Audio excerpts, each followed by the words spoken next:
Hey guys, welcome to the latest episode of Beyond the Tape, a podcast where we chat to people doing rad things within the industry. For this one, we've gone with someone that's really behind the scenes, someone that's been around for 20 years in the bike industry, done everything from mechanicking, wrenching, brand management, warranty, and even helping out some of the pros.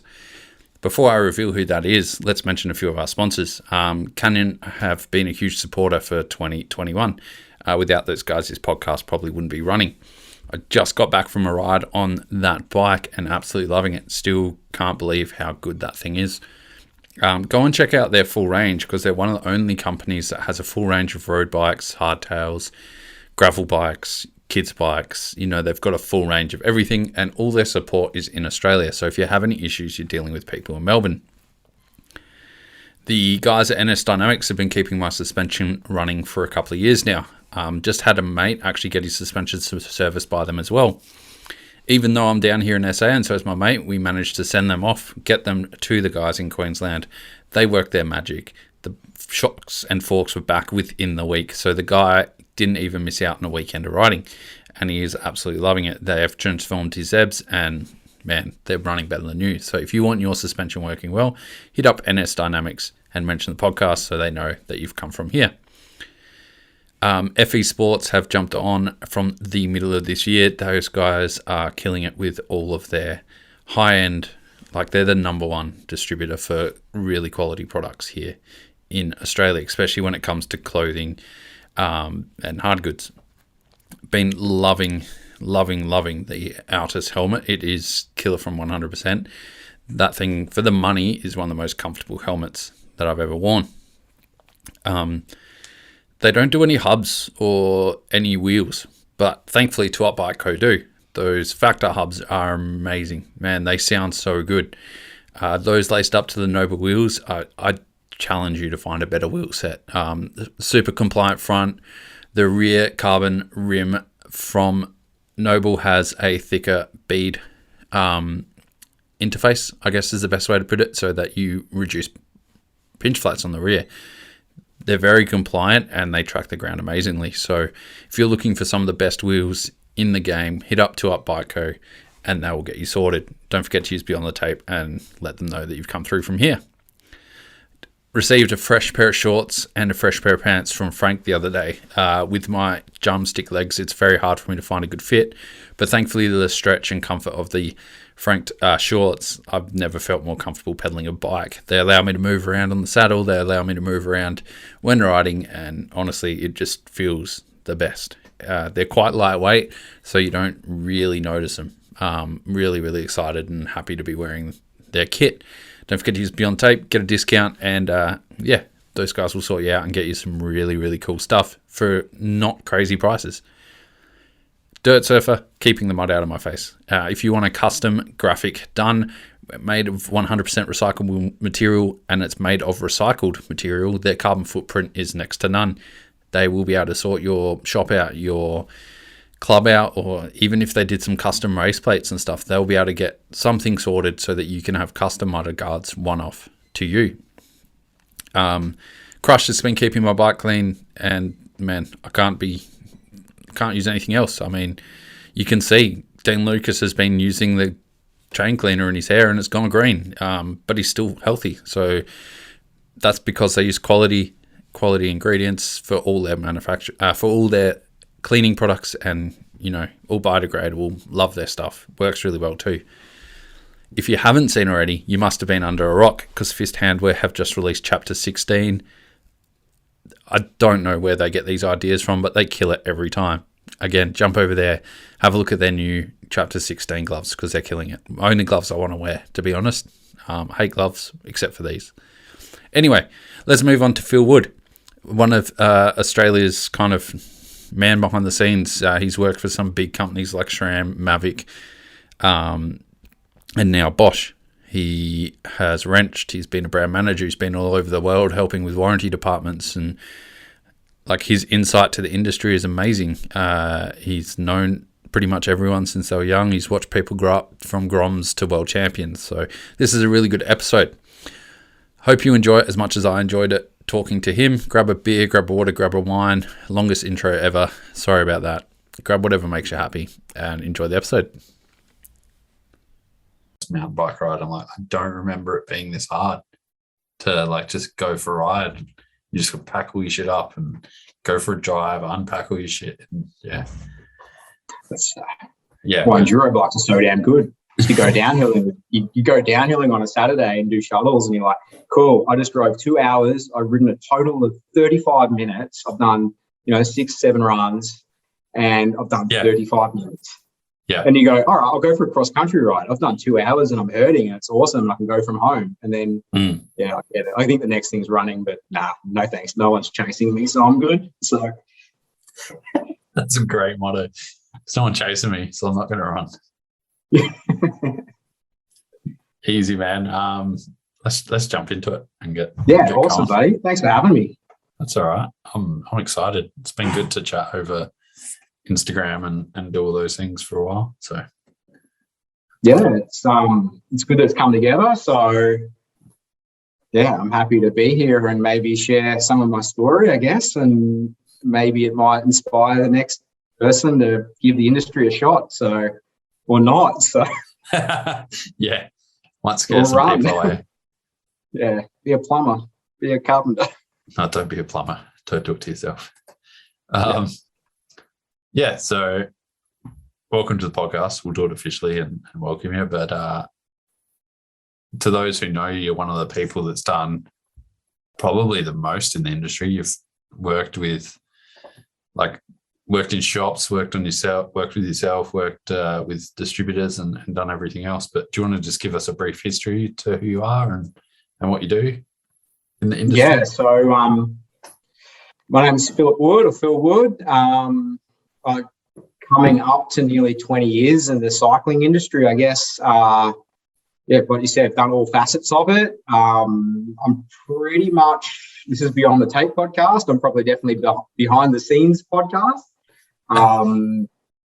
Big part of my career was always in wholesale for some of the brands. And if you've probably ever done a pro deal through a shop or wanted a discount on a fork or, got your local bunch of good dudes who wanted a deal, like your name probably came across my desk or your shop hit me up for a deal or and done that. And the other side of it is if you've ever had a warranty problem, I've probably been involved in it too. So I can say I've sort of been that's my main part of it and been doing it for a long time and tried doing something else, but I love it. So what's my history of the industry, I guess? Like most kids, started out 17, 18 in a bike shop. Was like doing some racing and riding, decided that I'll do a uni degree of all things and did that and finished my qualification doing a business management degree. And I was pretty lucky. Like the shop that I worked at the time was some of the older guys that might listen, like Rick Boyer and stuff. I used to work for a guy called Tony Birchall at Streamline Cycles. And as an 18-year-old kid, you'd walk in there and it'd be like orange 222s and Patriots and M1s and Tasers. And it was the downhill shop. Like a lot of the Vic downhill kids went there. It was the main guy. And I worked for him. And the local people in the area was like Rob Eva and Dylan from SRAM and a few of those guys used to kind of visit there and we do downhill days and stuff all as the shop. And it was about who I knew. Like I wasn't a dick. I'm going to swear on this one. Oh, for sure. Yeah, cool. That's all right. I was just like one of the guys, the young kid that worked at the shop and went riding with them. And when I finished my degree, the job came up at Monza going, hey, do you want to answer the phones at Monza? And like Monza was an hour and 20 minutes away from home and I didn't care. Hey, I drove there every day and loved it. And I did that. So at Monza for 5 years, kind of grew there. Monza then moved and I went across to Mavic as a tech guy, warranty guy. Was there for a little bit as well. That was pretty cool. Got to travel, got to do all that sort of stuff.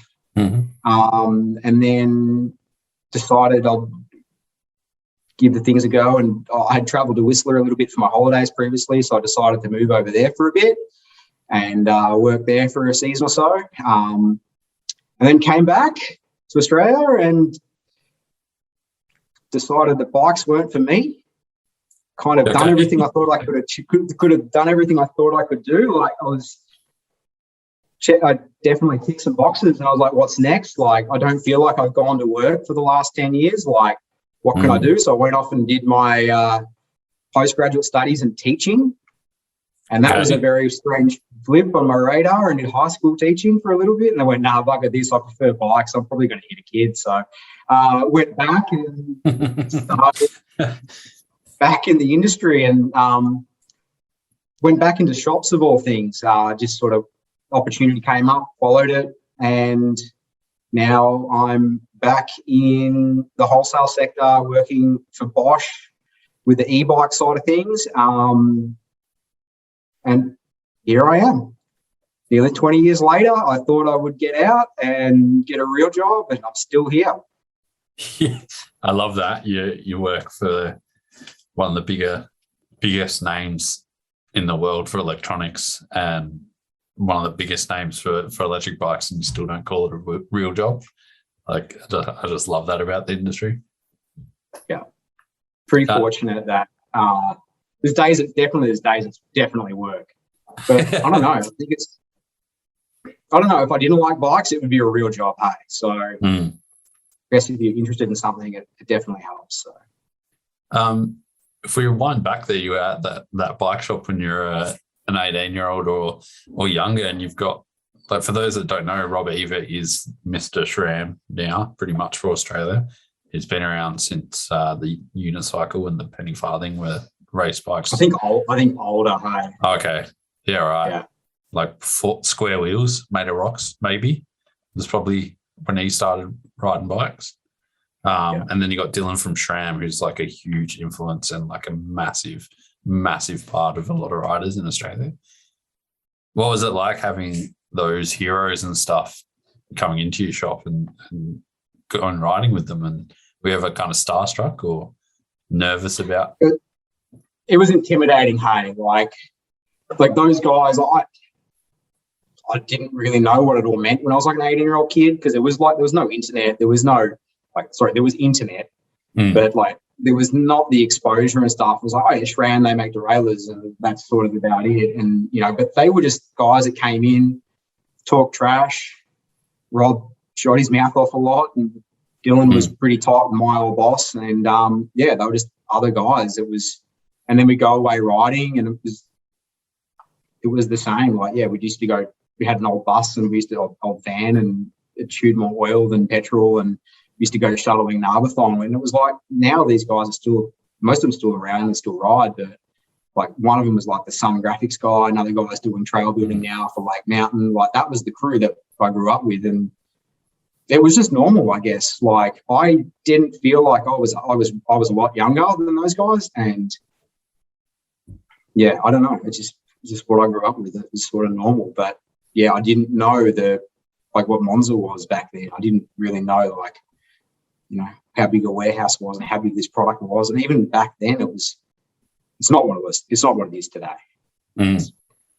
Well, like, if you're a bike nerd and deep in the industry and just froth on everything, like myself, that would research what every company did, and I don't know, I'm just an industry nerd in some ways, but I think having that naivety and that you just don't know who you're riding with, like, opens your mind to know more about them, if you know what I mean. Do you think that was the case?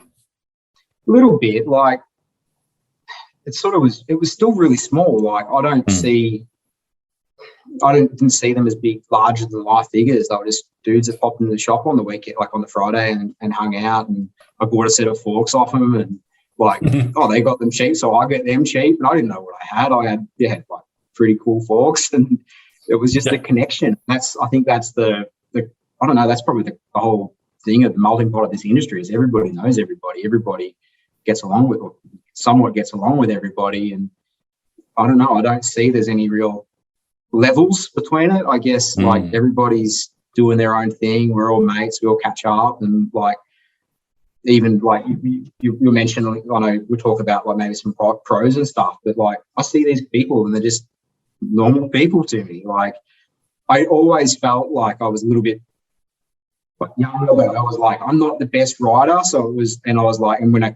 got further into the industry, I was like, well, I'm helping, they're the guys are the stars, they're the guys who are racing, they're the big wigs, like I'm going to be helping them out. But yeah, I never felt like I could hang with them on the bike, that's for sure. But it was, I felt like it wasn't like just cool dudes. They're just other dudes. Like, Yeah. We're all together. So yeah, but as you move through the industry, like now you see who's doing what, and it's impressive how far people have gone. So, and where they started very humble beginnings, and now we're all doing pretty special things. So yeah, it's like the progression. People think there's some sort of weird, I guess, Illuminati way of getting up into the industry, and like, but it is actually really easy. You just got to put the work in, and I think that's what people see and how you get in the industry, I guess. Yeah.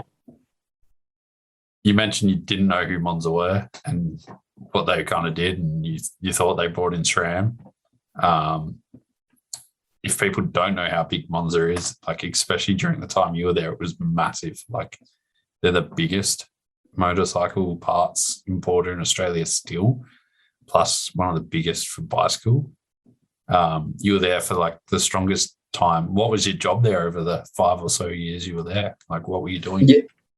Yeah. So Monza now I think it's called PSI or something. So, but it has changed a lot. So we generally refer it to old Monza as the time, and even then, like, yeah, moto was massive for them. Like, bicycle was maybe like 30% of like their total business, and maybe even less. But I got the call up to answer the phone, and I went in for a job interview, and it was like, hey, we want you to answer the phone and take some orders, and that was the job. So started out pretty humble. Like, there was no B2B sites or anything back then. Like, a bike shop needed to order something, they'd call it through. That was the only way, or they'd fax it. So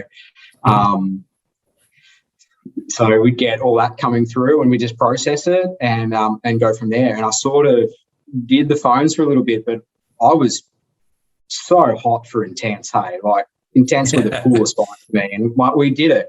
And I just annoyed the SRAM product manager back then was Nick, his name was, and he did Intense, and like all his energy went into SRAM because that was the big brand. And I was like, mate, just let me do some like Intense warranties, and like, I'll help you out. Like, I'll email like Jen and all those guys in the States and process the claims. And we should do an order form for Intense and like do some build kits. And he's like, mate, like, take it off my hands. Like, I don't care. Like, he was so burnt out with it. And I just sort of weaseled my way in. I think I just persistently asked till he gave in. And started doing a little bit with Intense and learnt the back end a bit with like, okay, this is what it costs. This is what we sell it for.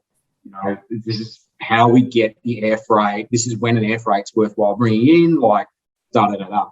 And sort of helped out with that. And that sort of led into, we did GT bikes at the time. And I then were like, okay, we were positioned open for GT warranty. So I became the GT warranty guy. And that was my primary focus. But in a business like that, like, everybody helps everybody. So like the phones would ring. Like, we had cool dudes on the phones, and I would help them with that as well while doing all the warranty. So I got to liaise with the dealers and everything like that, and go to some trade shows overseas and go to the factories. So yeah, that was where I really got started in warranties and dealing with the factories and processing claims and that sort of stuff. And then Monza had GT for a while, and a few things changed internally with GT as a company. They we lost GT effectively, is probably the best way of doing it. They consolidated and merged to another distributor.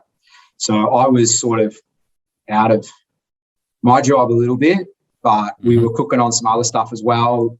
My direct boss was over at Eurobike, and he was like, shit, what are we doing? Like, we've lost a big chunk of revenue. And he got told, like, hey, like, back in the back corner, there's a massive booth there. company.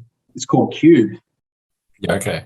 And he went and talked to Cube and came back and bought 2 bikes back with him. And we looked at it. And at that time, we were sponsoring, like, the GT was sponsoring the Talk Nutrition team and a few different things. And we're like, man, we're going to, like, that was like a GT SRAM deal and everything like that. And like, we're not going to have bikes for them. Like, we're just going to have components. They're going to be on a different company and that's it. So Stephen, my boss, bought back Cube. So I was the Cube warranty guy then, and then that sort of grew. But he was pretty trusting with me. Like, he let me do all the back end stuff, the, creation of purchase orders. We worked out pricing together, like spreadsheets. Yeah. And then liaise with dealers and launch books and go to market schemes. And so that was Cube. And I also was doing a couple of other brands, like bike brands on the side. Like, Complete Bikes was sort of my area of what I knew. Like, I was sort of doing, there was charge bikes back then, which was only small. And when we had a massive hole of GT, like BMX was huge for Monza. Yeah, like, true. Yeah. Thousands and thousands of BMX bikes a year that was just gone.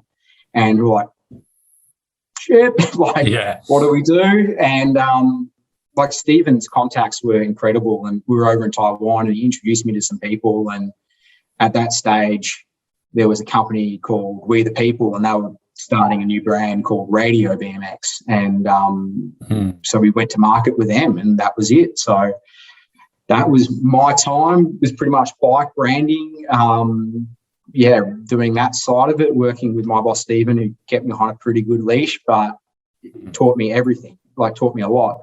But while that was all going on, the entire time I was sort of racing a little bit, just sort of pack filling, donating prize money. And we were, SRAM back then was huge for going to all the nationals and especially in Vic, like all the state rounds and stuff. So it's still the biggest presence at any race. Yeah. And that's well, we can get into what like that as well. But I was going to some of those, wrenching with like Dylan or Trent as well, like kind of alternate, and usually messing up the flights and doing those ones. So yeah, I was doing the SRAM event support and things like that. So sort of got across everywhere. Like it was awesome. And still talking with the dealers, like the dealers were the best part of the job. Like product's awesome, like love bikes, but dealing with the customers when things are good are awesome as well. So I loved it. And then they changed, Monza moved warehouses to the western suburbs of Melbourne, and it was just too far. It was just too far for me to travel. It was going to take me like 2 hours to get there, and I was pretty burnt out with traffic and like working all during the week and then going away doing events and stuff. I needed a break, and job came up at Mavic, and that was pretty close to home, and I knew one of the guys there already, because when I was doing like SRAM event support, we would do our tent, and then you'd always have the Kona factory team kind of near us. So, and that was a guy called Ty McLean, and he's still at Kona. And it's like, I'll come across, and I drank the Kool-Aid and bought some yellow wheels, and that was that. Built a lot of wheels, and Monza was a massive part of my life. Like, did my 25th birthday at Taiwan factory dinner, and it was pretty wild. Like, it was, my formative years were definitely there. Like, I was a young boy when I started, and when I left, I learned a lot about myself, a lot about the industry, and I wouldn't change any of it. So it was pretty wild. While you were there, you were obviously supporting a lot of punters at the races, like they still do now. Like they help out everyone, but you had some small kids kicking around, one by the name of Dean Lucas, another kid still up and comer, Connor Fearon, and Troy Brosnan, who probably hasn't grown that much since then. Did you know they were going to be like huge sensations at the time? Like, did you just work on their bike and kind of just see what they were doing, or was there something completely different about them, like in their race tactics even back then? Yeah, it's like you're right. Like it's actually funny because not long ago, Dean Lucas just put up a photo of like or a story or something, and it was him as like a Grom, Yeah. and I just commented like just wrote back to his story like, "Hey mate, that's the way I remember you." And he wrote back. I didn't think he'd write back because he's got thousands and thousands of followers, and he wrote back. He was like, "Man, yeah, I was just a kid annoying you at the tent for free stuff. Like that was it." Yeah. So that's the way he was with me, and I remember him. Back then, like start on Troy. Like Troy was when I came along to SRAM, like he was already being nurtured by Dylan, and like that's a very strong friendship they've got there, and it's pretty special. But Troy was tiny. Hey, like he was already factory mongoose and kitted up, and he was the young professional, and he still is the professional. But back then, he said like it was pretty small. Like back then, I think he had a set of lyrics because he was too light to run boxer, so he's got a little bigger. Yeah. But back then, like yeah, he was already on the way, and yeah, Dean was like he was cool. Like I have to admit, like he was riding. I think he was riding when he first popped on the scene, like a green. Like I remember it all stuff. It was like on a green commensale or something, and just picking all crazy lines, and like really creative and just fast, and like Ty McLean from Kona sort of obviously spotted that, and gave him a shot on the factory team. So yeah, Dean was like just electric to watch, and Connor, like geez, these kids they're not kids anymore. They're full professionals now. But first time I ever saw Connor was at like my first year in Whistler, would have been like maybe 2010. Okay. And he was on the, like I just saw his name, like because there was a couple of young Australian juniors over there at the time, and it was Connor. And I still remember like the sombrero kid he used to wear. Horrible. Yeah. But he entered in every event, like dual slalom and everything on his downhill bike. And I was like, okay, that's Adelaide kid, pretty fast. Like at that time, I think I was talking, the Crimmins boys were over there at the time, and I was kind of talking to them about Intense for a little bit. We kind of cooked up a team with Intense with the Crimmins boys, and I sort of like saw Connor over there, and I was like, okay, like fast. And then the next thing you know, we did with Intense. Nathan Rennie had retired, and he was looking at coming back, and Intense gave him a frame, like like Monza. We gave him like a whole heap kit and gave him a bike, and he just wanted to get back into it. But I think maybe it was pumped up as his big return, like his big, like coming out of retirement. And it was a full mudfest race at Eildon. And like we had Rennie and all the SRAM guys. It was pretty big deal. And I don't know what Rennie finished that day, but Connor, just this young kid, junior racing in elite, just hosed everybody. And that was the start of Connor, like so understated, like really quiet, but just let his riding do the talking. And then I think Ty, he's got an eye for it, and he just gets in early, started talking to Connor, and I think that was the start of Connor and Kona. So yeah, three dudes, three completely different ways of doing it, but all gone so far with it. So yeah, they're still kids to me. Like, yeah, super impressive. Hey, like to see what they've done and where they've gone. They all ride the same way now. Like watching Dean Lucas look at Lions at Nationals was ridiculous. Like he just found stuff that no one else looked at.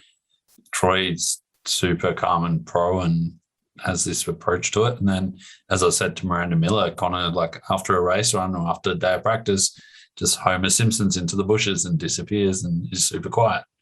Like, and then he'll come back out at race day and just appear. Yeah, he's pretty quiet, hey. And then I had one night underground at a club overseas with Connor, and he comes out when he needs to. It's pretty good. So I've heard the rumors, yeah. But yeah, that's insane that you go from like, you know, working in a shop and helping out Rob Eva and Dylan from SRAM and stuff, and now you're wrenching on world champions bikes and working with those kids. But back then, like we had, like you said, like punters and stuff. Like they were just other riders. They like the SRAM thing was a big community stuff. Like, and I think that's why I still love the brand. Like I'm a big I'm a lifer for the bike industry, but I'm definitely a SRAM guy through, 100%. And we used to make an area like a pits, and it was like a second home for the riders. Like, doesn't matter if it was a punter that needed help with their bike or a pro, like we'd always help whoever and try and get them going. And that was the thing. And it didn't matter if you had, you had obviously our product, and we'd help you. We'd do what we could to help. So that was a big thing of it. And it changed. Like, pros then knew what they wanted. Like, you come in and they need this done and this fixed and stuff. And then, often punters would come in, or the inexperienced or the age groupers and stuff, and they smack their rock, smack a derail against a rock, file it or replace it or fix their brakes. Like, it was different sort of work, but, the factory guys generally got stuff swapped out, while the punters, we made it work. I hate the term punters, but it's the only way to describe that. So. Well, I don't see it as like a derogatory, if that's the word for it. Yeah, I'm a punter. I love it. Age grouper, maybe. Yeah, an age grouper. Expert riders. I don't know, but the expert guys were the most serious. They were the most that 100%. No expert rider had ever trained and ever ridden the track before, or their bike wasn't working well. They were up there. Most of them would get top 5 in a league. Oh yeah, they carry sandbags in their backpacks for training, just for when they sandbag that race. They're around. Yeah, but yeah, you mentioned you just swap parts out for the pros, and then you file and make stuff work for the general crew. But it is kind of weird rocking up still to this day. Rock up to that SRAM tent, and you got those 3 boys still sitting there. You got Troy Brosnan, you got Timmy Eaton, Josh Button, Dean Lucas. The Ben Corey fan club's probably kicking around somewhere. It's just mad. It's still family, hey, and I'm a little bit more removed from it now, but that group of people, it's a big family, and they've got loyalty. It's pretty special what they've created. And especially, it's not just Australia, it's the mentality of you go over to Crankworks and you see the truck and everybody's just hanging out, and you're there to work, you're there to do stuff, but I put my bag down to go riding laps next to some pros, and they look at me like, "Hey, how you doing?" I'm like, "You don't know who I am, but I'm a fan," and just keep going. It's accepted. So, and for general people looking inside that aren't the industry nerds as well, there'll be 3 kind of middle-aged older dudes or people with sunnies on and chilling, and next thing you know, it's the brand manager for Canyon, intense, they're all just chilling together. People think everyone's going to get this massive fight about, it's like a gang warfare situation, but it's completely not that. And I think SRAM and Monza and what that brand is doing around creating that community is huge. Yeah. Yeah, community is a massive part of what we do. And it's not just, it's a bike shop. The core of a bike shop is to build a community. Core of anything. Everybody just wants to belong. So they've got it right. They've got the right mix. But while you're working with these guys are obviously the pros, and they let off a lot of steam, and there's a lot of things that might happen throughout the weekend. What's one of the craziest repairs or some of the weirdest stories you've had to do to help fix these guys and get their bikes working? Yeah, back then there wasn't a lot of social media, so we could blow off a lot of steam a lot easier and stuff. It's I'm glad we don't have camera phones back then. So, but I don't know, some of the wild sort of repairs and stuff, a couple of things, some national rounds, you just cannot get ready for the weather. The weather's just makes working, when you work in a shop, you're trying to work in a clean room and you've got lint-free rags and all this sort of stuff. But when you're at the base of Threadbow and a storm is rolling in, you've got to fork apart. You just got to make it work. Crazy stories from crazy repairs. I don't know, probably the most hectic one I ever did would have been nationals at Stromlo one year. Troy was on a mongoose with orange rims, and he cooked a rim morning of practice or whatever it was. And we didn't have spare wheels because back then it was juniors and it wasn't as pro as it probably is now, and no spare wheel. So we did the ring around. I think Baden, Troy's dad, rang around a few shops that were open on a Saturday morning or something, and found one shop that had an orange MTX rim on the other side of Canberra. So sure enough, I got driven out by Baden with Troy's old wheel, did a build over at some random shop in Canberra, set it all up, came back, put his wheel on his bike, hoped I dished it right because the guy didn't have a dishing gauge.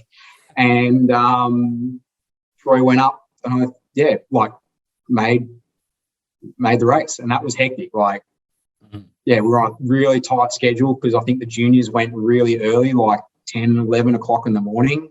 So I think we were at this shop at waiting for him to open. I think he even opened up early for us. That was probably the most time crunch ones. There was probably that. Probably another. It's always time crunch stuff. We rocked up to a state round, and I think all the Kona guys were there, and they had the full fleet of Connor, Dean, a few other guys. I think there was 5 riders or 6 riders. And we just released new code. Back then was code, the first silver code. Yep, 2011. The good ones. Yep. Definitely the good ones. Still my favourite brake. And Ty's handed me here's 6 sets of brakes. Practice starts in an hour and a half, go. And so that was it. And I was like, can I leave the lines longer? I was like, no, I've got to make them short. I've got to do this properly. So that was a big time crunch one. Probably one of the most funny ones was at Threadbow in the rain. This is going to be a point that I probably always argue with Dylan about. The rain came in, we're doing forks, and I was doing a service on, it was Troy's forks actually. And I think I jumped in the back of the van to get out of the weather. And to this day, Dylan says that I used diff oil in the lowers. And because we had all the car spares next to the fork stuff, we kind of tacked everything down. And it was before finals. And he says it's diff oil. I used to kind of blend my oils a little bit. I had my own little kind of blend back then. And it could have looked like diff oil, but end of the day, Troy won, so who gives a crap? So but he still says diff oil. I still say it was my mix. So there you go, kids. Diff oil in your forks. Yeah. It's the winning mix. Don't do it. You won't get off orange. Definitely don't do that. That's pretty good. That's. Yeah, I knocked myself out at nationals fixing the bike lines. That was good. What point? I don't know about it. It was at nationals, and Sam was on Specialized. Okay. And they're like, we're just putting your brake pads in his bike. Can you go ride his bike around for 20 minutes to bed the pads in? So sure enough, I just tried doing a wheelie out of the car park and looped out on Hill's bike and just cracked my head on the sidewalk and came back a bit starry-eyed 20 minutes later. And I was like, fuck, what am I doing? Oh, God. He had a super short back end then. I think he had a custom short back end. And, yeah, man, I just cracked my head so hard. Oh, God. Oh, well, at least it wasn't someone good spike. Nah. What was, how do you... I've been in shops, I've worked in shops and stuff before, and you hear people complain that they've got to bleed 3 sets of brakes in a day. They've only got 8 hours. And that's a time crunch. How do you kind of deal with getting in those situations and keeping a calm head and just getting the job done? Is there some sort of special kind of thing you do, or is it just a natural ability you have? It's that fight or flight thing. If I don't do it, what's going to happen? You're going to have 6 pissed off riders who can't ride. It's going to look bad for the brand. It's going to look bad for you. You just got to suck it up and get it done. I think I've got a little bit back then. You just had to do it, and it's lucky. When you work for a brand, it's sort of different. In a shop environment where you work so varied, but when you we could do forks super quick because that's what we did. We had a tech guy called Hyson. Man, he was quick with forks, and he would time himself and try and better it. And we had a common repair that we did on a batch of forks, and he was changing out dampeners without taking lowers off, and doing things like that, and he could do it in like 7 minutes, like cartridge installs in 7 minutes. And it was a game. It was a game to him. And like, yeah, if you do that stuff all the time, like Mavic wheels, like building a Mavic wheel, like when the time crunch is there, like the owner of Mavic for Australia, he was like, mate, we get paid to do warranties. Like, you've got to build a wheel in 15 minutes. Like, that's the pay rate that we get. And I was like, you taking the piss. And, sure enough, like when the pressure was on, like I had a Cerium, I had a truck waiting and I had to build a Cerium, and it was done in 20 minutes, like in a box, freight labeled out. And like, you're ruined because you do it. But when the pressure's there, you've just got to lift. And when you're doing it all the time, it's a little bit easy to do. So, I know that if I had to go build a Cerium now, it'd probably take me an hour. Like, when you're doing stuff so often, it's just muscle memory almost. Like bleeding brakes, like you've got the right equipment for one. Like, I've got a bleed kit that works. Like, it's going to bleed up properly. Like, you go to a bike shop and they've got a crummy old like universal bleed kit that's leaking air into it. Like, you're never going to get it right. So if you have all the stuff, you have everything there to do it. It's easy. You just do it, because someone's not going to race if you don't do it. And someone's paid race entry, and the sponsor's going to be mad. You just got to do it. You just, sometimes it's easy just to suck it up and get dug in. Definitely. I remember watching Lockie at one of the SRAM events, and I think Trev was there as well. Even like Peltari, I'm watching them, like you get the camera ready to film them doing a fork service, and it's done by the time you've turned your camera. Like, there's no time. So you just got to keep your camera on them the whole time, just in case something happens.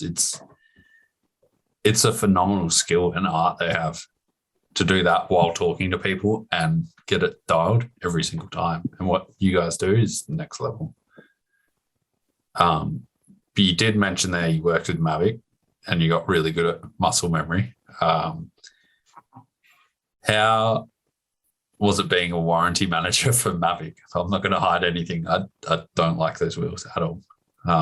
They're not very reliable. So you might be able to change my mind, but what was it like there?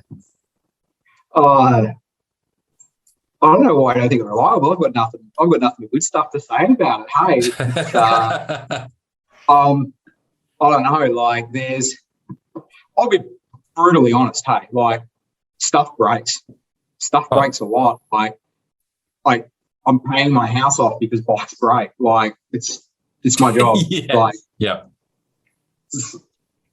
I'm not going to tell you that nothing breaks. And like, when they say like, oh, I've never seen that happen before, like, and you're standing behind a box of like boxes of broken product, like, stuff breaks. And Mavic, like, that was a full-time job, like Mavic and tech support stuff there. But when you bring in containers of wheels every month, like, the failure rates are pretty acceptable, I guess. Like, you look at it that way, how much product is actually out there and what's actually breaking, it's pretty good. Like, but the flip side of it is being honest and authentic. Like, stuff breaks, stuff has problems. The best stuff in the world still breaks. Like, things break because it's for race use only, and punters are using it every weekend and not maintaining it. Something breaks after 6 months and they're cracking shits. It's like, it's a race product. It's a throwaway product. Like, how the brand handles that breakage is the most important thing. 100%. So if you've got great product and really shitty service, why would you buy it? Like, if you've got product that is, okay, you've got some bugs and maybe Gen 2 might be better than Gen 3 or Gen 1, how you deal with it is keeping customers loyal and keeping that brand going. So, I can't think of one brand that's never had problems. Like, you can rattle off any brand and you can probably talk about their issues, and some of it, like, won't go into it. I don't like to bring up dirty laundry or maybe make a case of it, but there's certain brands that will send stuff out in advance and just to reduce rider downtime and keep them happy. And a lot of that stuff with the breakages and stuff, like, warranty is a tricky one. Like, it's my life's around it. Like, that's my job, is warranty. And like, warranty is a manufacturer's defect. And like, we got stuff that was pile driven into the earth, or like a Mavic. Like, I've got a Mavic wheel that's like I'm not how it used to be, but it's like weight rated to 85 kilo. And it's like, that's 85 kilo with your bike and your equipment and everything like that. And man, there would be some dude who had it on his bike who weighed 120 kilo and would taco it because he probably did an X up over a 1 foot jump, landed like that and went over fast. But like, no worries, buddy, we'll take care of it. And like, that's it. Like, you just pick your battles. And, that guy might buy another set of Mavic wheels, and, that's how we sort of dealt with it back then. You pick your battles and stuff like that, and make sure the customer has a good experience, and try and limit their downtime and keep them stoked on riding. And, some brands have had some terrible product and they're still in business. Mate, Lamborghinis spontaneously catch on fire. Like, that's the one thing I always remind myself, is like, exactly, there could be $1 million car that just spontaneously catches on fire in the car park. Like, yeah. And the other side, like that Lamborghini, for example, is, you've got a Lamborghini, like, you're not going to take it to Bob's Automotive on the corner of your street who's just doing things. Like, there's certain processes, and a lot of the problems that we had with, like, especially Mavic, because it was a proprietary systems a lot of the way. Like, you had to adjust certain things a certain way, and if you didn't follow that process, you'd have issues with the wheel, and it was lack of care that caused things to amplify. And like, the perfect example is with people getting a bad taste in their mouth about a certain product. And I'll explain this one, and if they want to talk to me about it, they can. But like, I went to TDU last year or something, the last TD tour down under that we had, and 2 years ago. I was fortunate enough to Lockie couldn't stay the entire time, so we kind of did a day together. He pieced out, and I kind of jumped on the tools at the SRAM tent, and I would just call it the SRAM front derailleur clinic, because I spent majority of my time setting up those yaw axis front derailleurs. And for me, it was simple, and customers would be fuming, and they'd be like, this stuff, like, some of the stuff they said, they were just frustrated, and I get it. Like, they spend all this money on a bike, it doesn't work the way they should. And a lot of it was just set up. Once you set it up, like, they'd come back in and go, mate, like, thank you. And it's, not taking the time to learn how stuff works. Doesn't mean you've got a shit product. It's just someone hasn't taken the care to do it properly.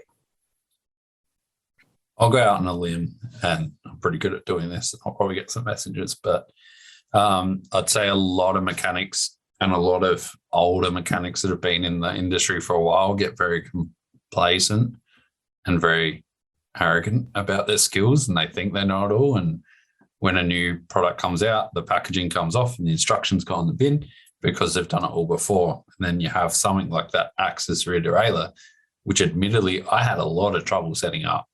It took me a long time to get my head around everything with that derailleur.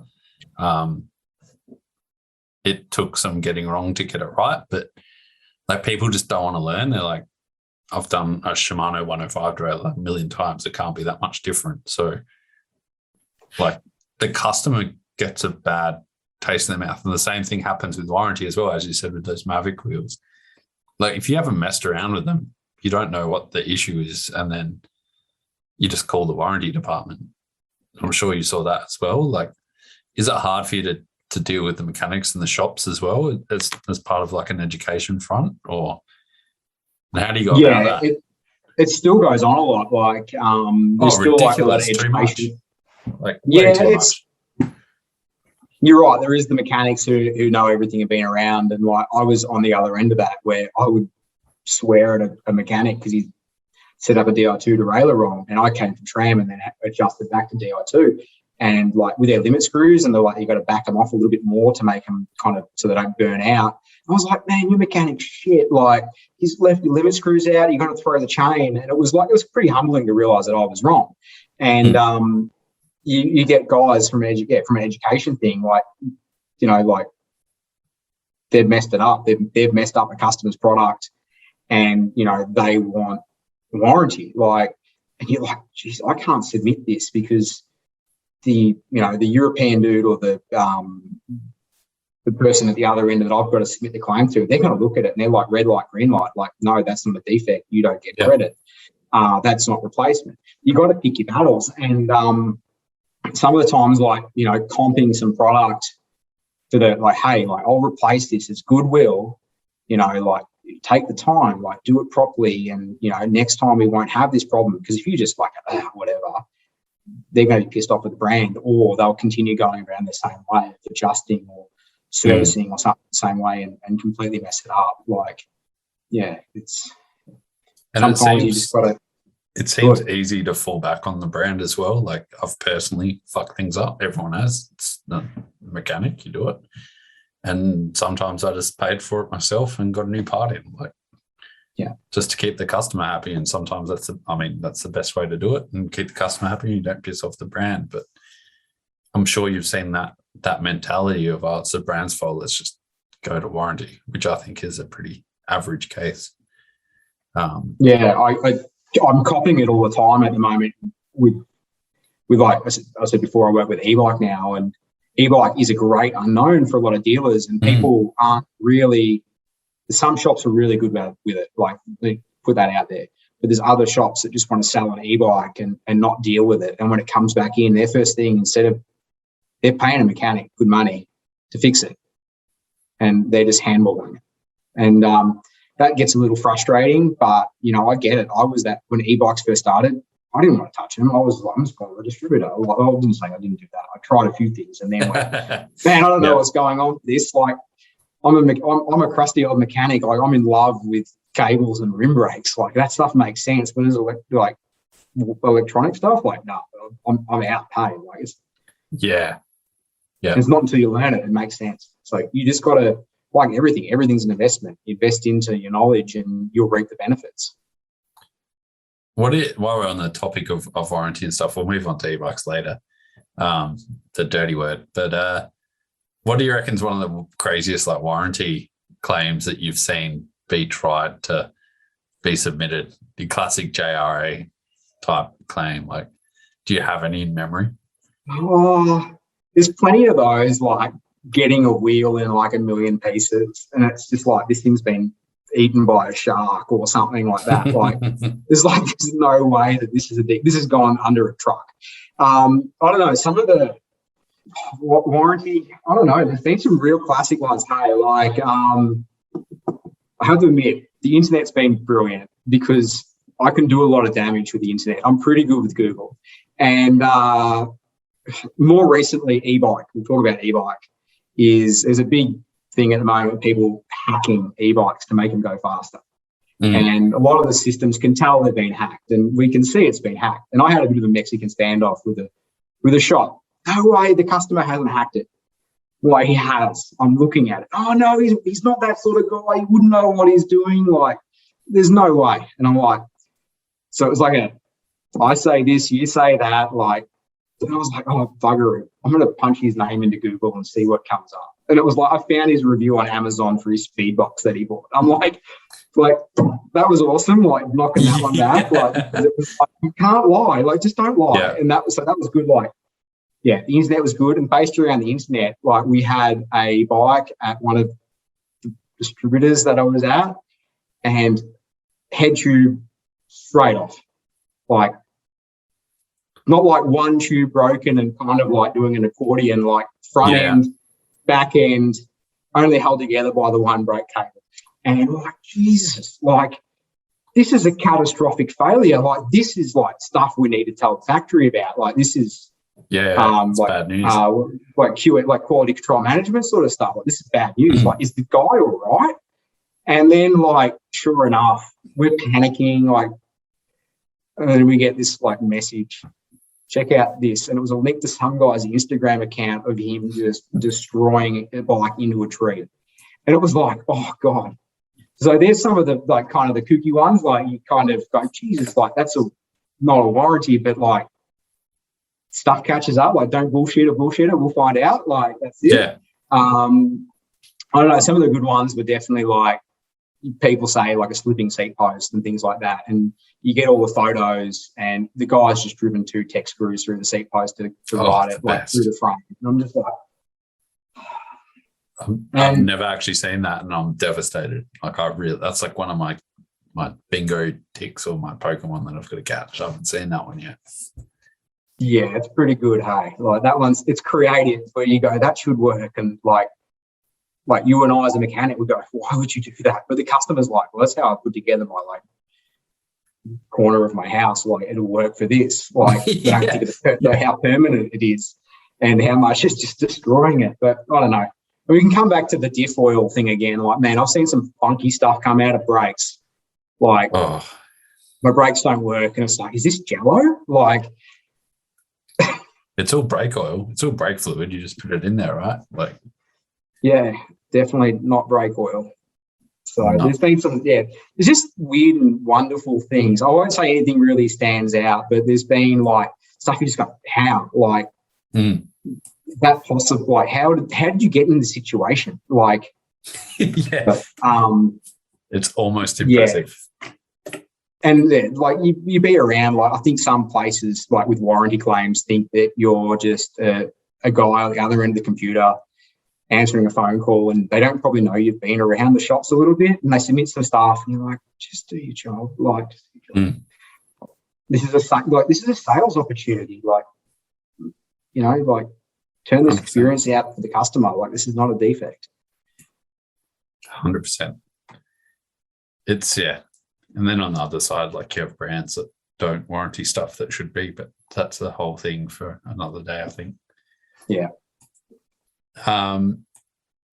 Why we were talking about that as well, you mentioned like the wheel building and working at Mavic and how jobs should be done at a workshop or at a shop. Like there should be easy jobs and things that people should do. I've noticed recently, like a lot of people have stopped building custom wheels, and building wheels seems to become this mystical art form. Do you think it's actually an art form, or there's something crazy about it, or is it just people don't want to learn? Or what are your thoughts around the wheel building process and why it's kind of dying? Is it an art form? I don't know. Like, it's very methodical, and if you miss a step, it's all over. And once you start chasing your tail on building a wheel, like it never comes good. You're putting stresses in areas that shouldn't be, and your spoke tensions all over the place. Is it a dying art? Definitely.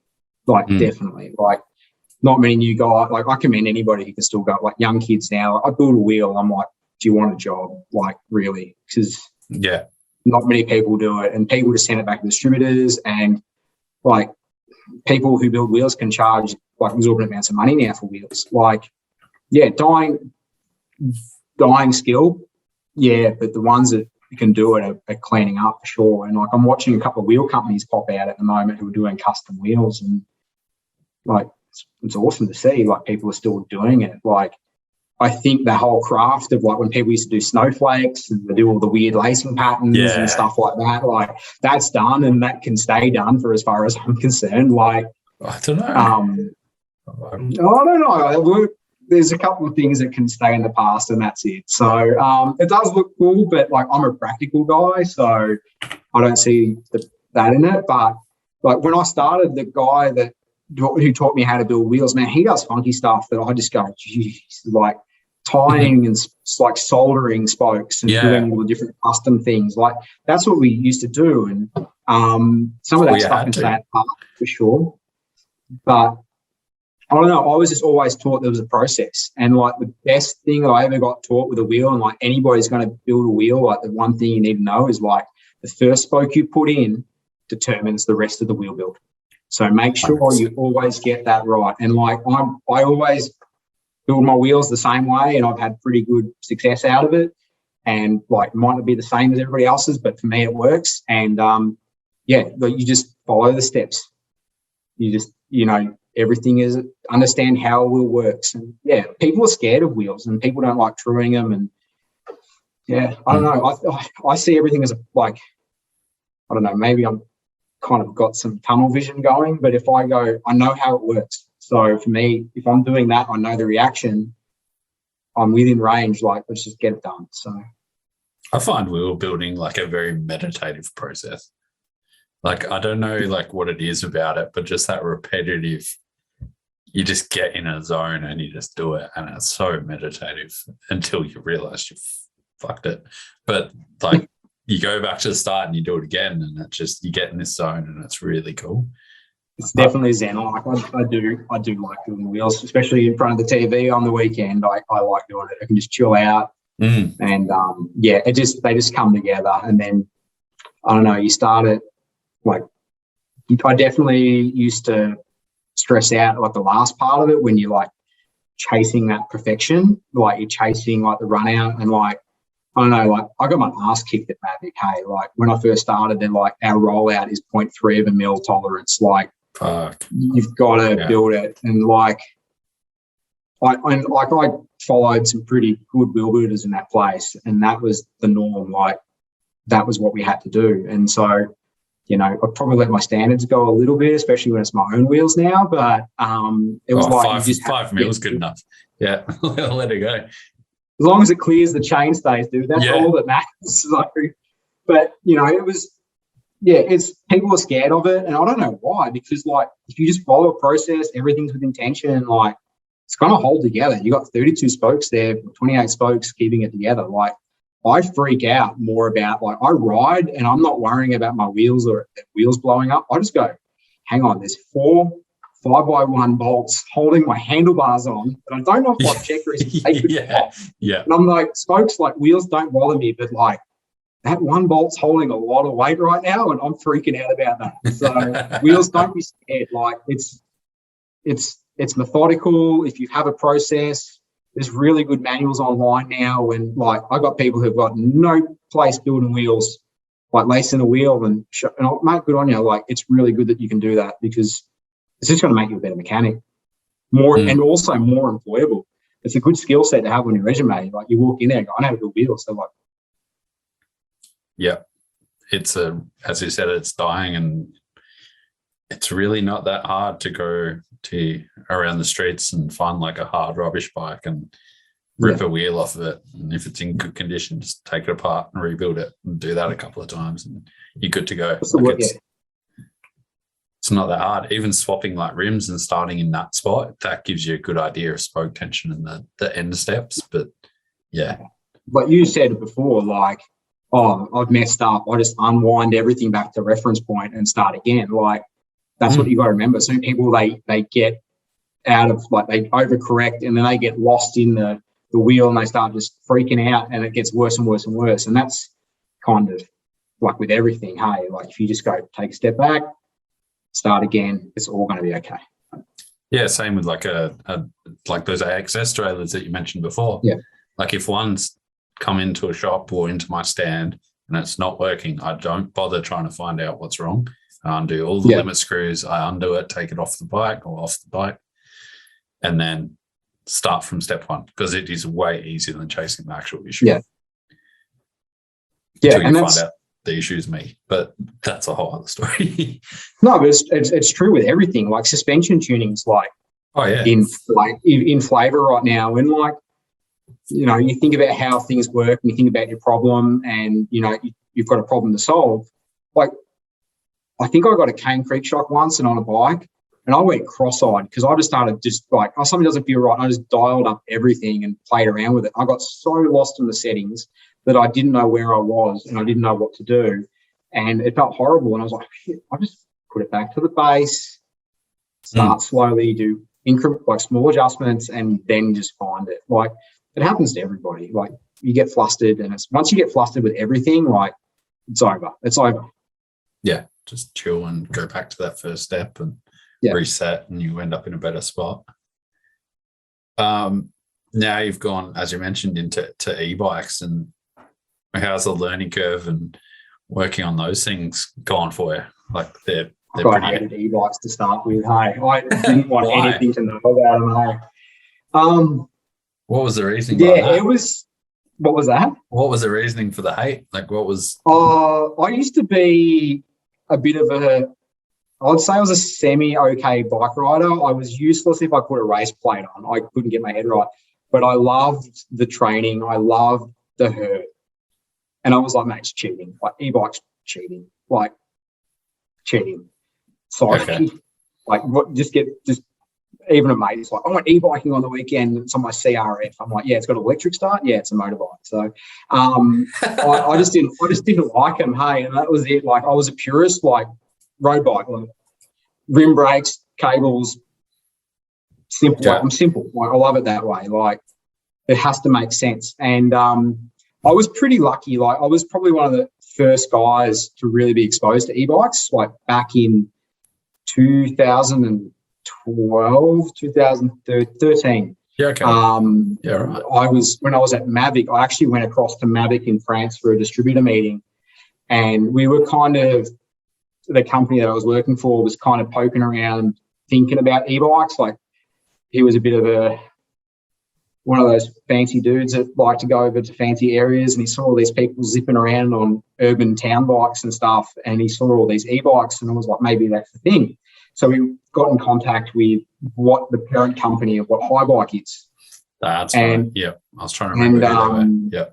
Yeah. So it was a whirlwind tour. I think I flew to France on the Friday or Saturday. I did a 3-day distributor meeting with Mavic, and he goes, "Why you're over there? It's not that far. Yeah. Can you pop into Schweinfurt, which is in Germany, and go meet this company and just kind of get a bit of a lay of the land of how e-bikes work and what's involved in servicing them for Australia?"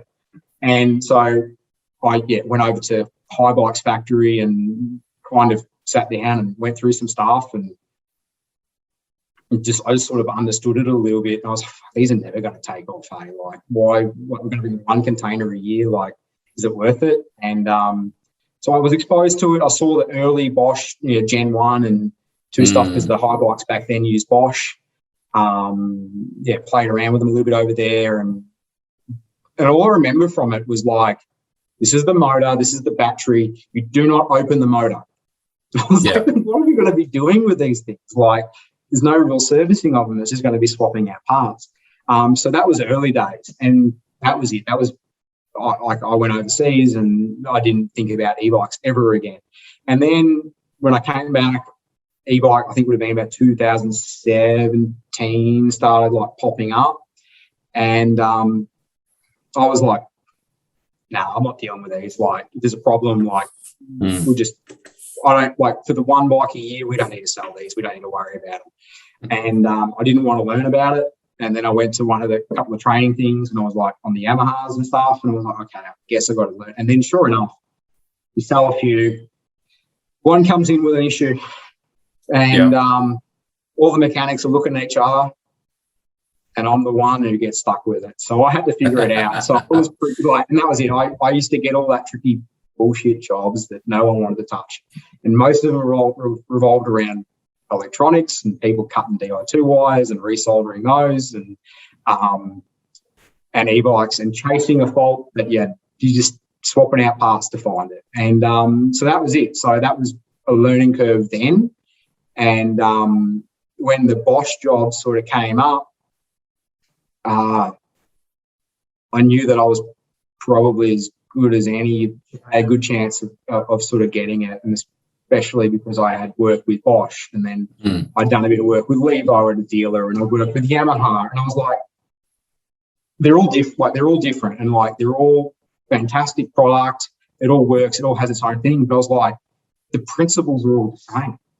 Yeah. And I was like, I've got this, and like, sure enough, I didn't have it, and it was harder than I thought. And it was good. And now, and like, it comes back to those bleeding, like fitting up brakes. I do it every day now, and as a result, I've just amplified what I know about it. Like, man, there's some dealers I speak to who, like, I feel like a fraud, like a hoax dealer. Like, these guys are rebuilding battery cells, and I'm like, that's scary. I just do, like, they're doing cool stuff. And, I'm just sort of sending out some warranty parts every now and troubleshooting on the phone, catching out hackers, buying stuff off Amazon. Like, that's what I did. So, yeah, it was a learning curve, but, you know, you get started in it, throw yourself in the deep end, and if you don't learn it, you're out of job. You got to do it. Yeah. Yeah. And that's then generally scary that people are rebuilding battery cells in their shop. Like, it's insane and cool, but also very scary. yeah, but it's all relative. You give that guy a rear shock, he'd just go no. Yeah. Like, Yeah. you'd be like, That's so, magic in there. totally. So yeah, e-bikes are good, like, to get your head around, but the best thing you could do with it is ride one. Ride one.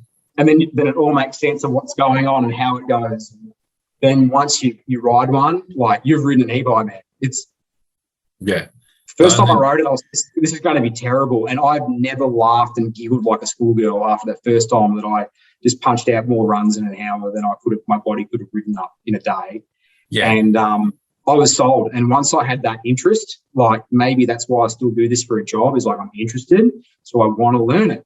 Like, I'm not stoked on like highlighters and stuff, so I'm never going to go work for Officeworks, but I was stoked on an e-bike and I wanted to know all about it. So the only problem with like test riding an e-bike is you're never going to have, like, make sure you have enough in your wallet to cover buying it, because or just work in the bike industry and they might give you one. Hopefully. Come to the dark side. It's good.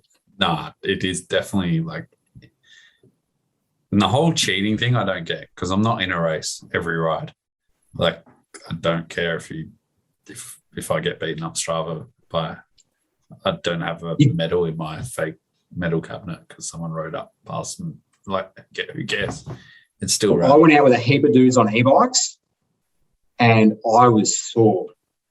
Like, It was like, the way I describe it is like, I had imagine like riding a 2002 Specialized big hit or something, like a 20 kilo downhill bike or something. It's like riding one of those. Like, they're actually a lot better than that. They actually ride really well, but the weight of it and like you're pushing through corners and the way you muscle the bike a little bit more, like all through your shoulders is sore. And when you're going like up a hill and everybody's pushing themselves over because they've all got free speed, you're still working, you're still sweating. Like, what you've done is you finished the ride, you've ridden further, and you've probably ridden as hard. So it's bloody awesome.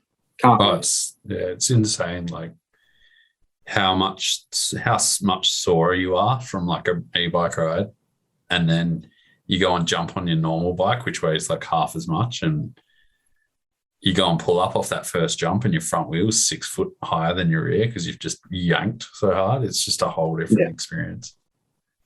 It'll never be my only bike. Like, I still love the pedal bikes, and but for a tool to get around and see different trail, and like, I love what the new marketing push that's happening at the moment is like Delarue and all those guys at World Trail and soil searching bikes. Like, man, it's not just for riding and cheating, it's for so much more than that. So one of our photographers down here, Jack Fletcher, Fletcher Media, he's got one of those Orbea risers, so the mini e-bike, and same with Kano. Actually, Kano Photo, he from Wheelride, he's got a specialized levo, and those guys can take so many more shots in a day from so many different angles, especially at an enduro race, because they just zip around, and it's more of a work tool for them. It's insane. Yeah, it's a tool. It's a great tool. So, but yeah, just be interested. Like, even mechanics, be interested in the product, and learning it becomes easy. And it is quite fun. Some of the things you can learn about them, like they're just pretty damn interesting. You obviously grew up in Melbourne, and you've kind of been around there for most of your life, by the sounds of it, other than your odd work trips and stuff like that. But you mentioned in the intro you went to Whistler for a while as well. What was it like heading over there and working in the industry in arguably the heaven of mountain biking? It's heaven. It is definitely good.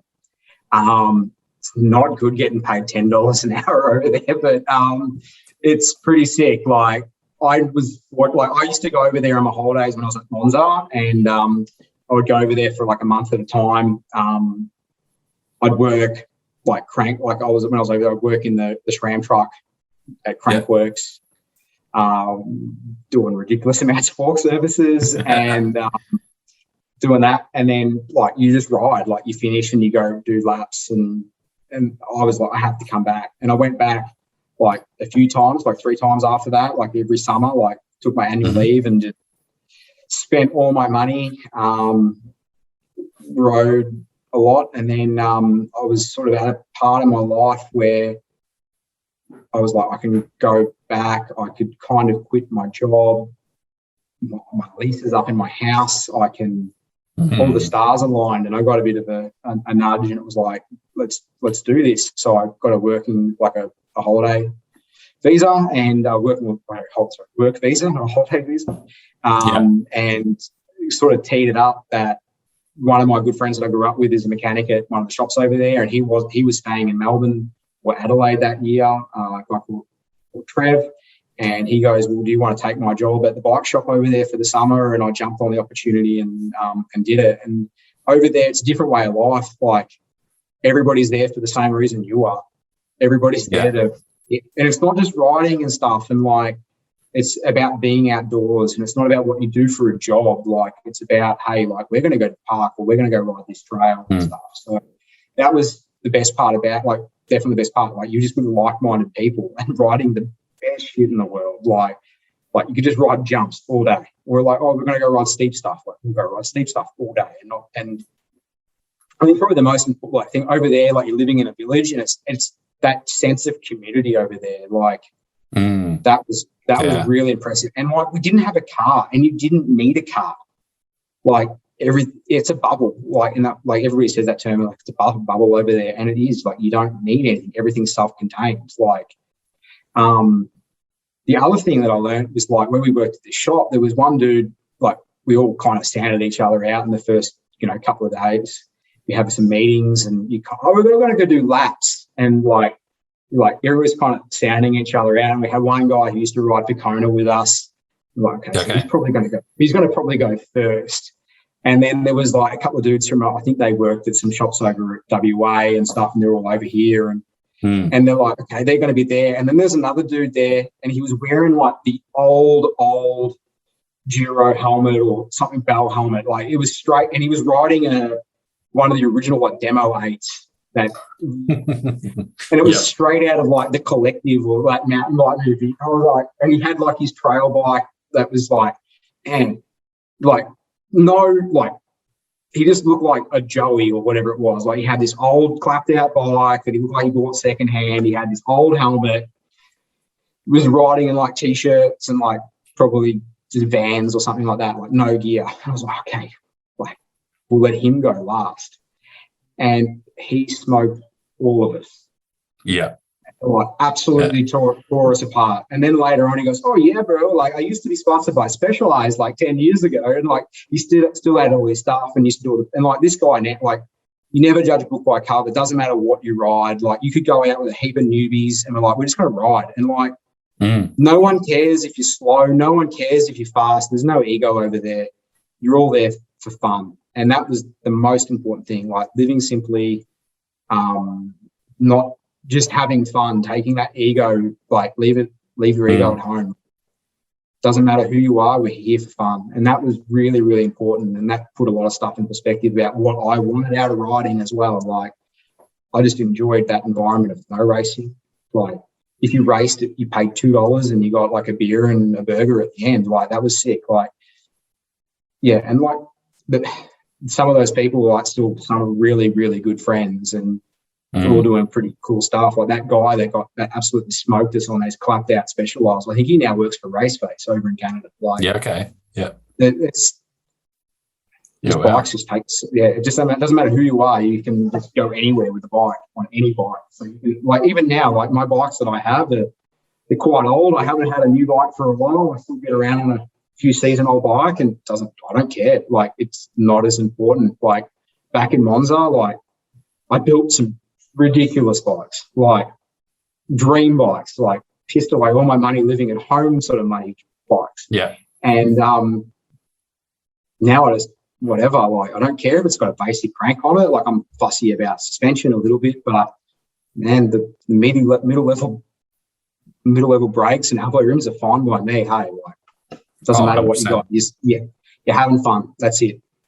I say that, but I've got this thing sitting behind me, which is basically a dream bike. But yeah, I do get your point. Like you can ride whatever and it's still sweet. Like it's, yeah. And the Canadians seem to have that attitude about them. Like when it comes to riding, it's all just about the ride. It's not about what you do on it. Yeah. Like what you're doing it on. Yeah. So that was good. Were you over there around like 2016, 17 then? Was it around I was there for the 2014 season. Yeah. That was the year they did that massive, like the first EWS over there. It was like Cranksville. So I was there for that, and obviously into the winter a little bit there as well. So that was humbling, like going into a job in winter that I knew nothing about skiing. Mm-hmm.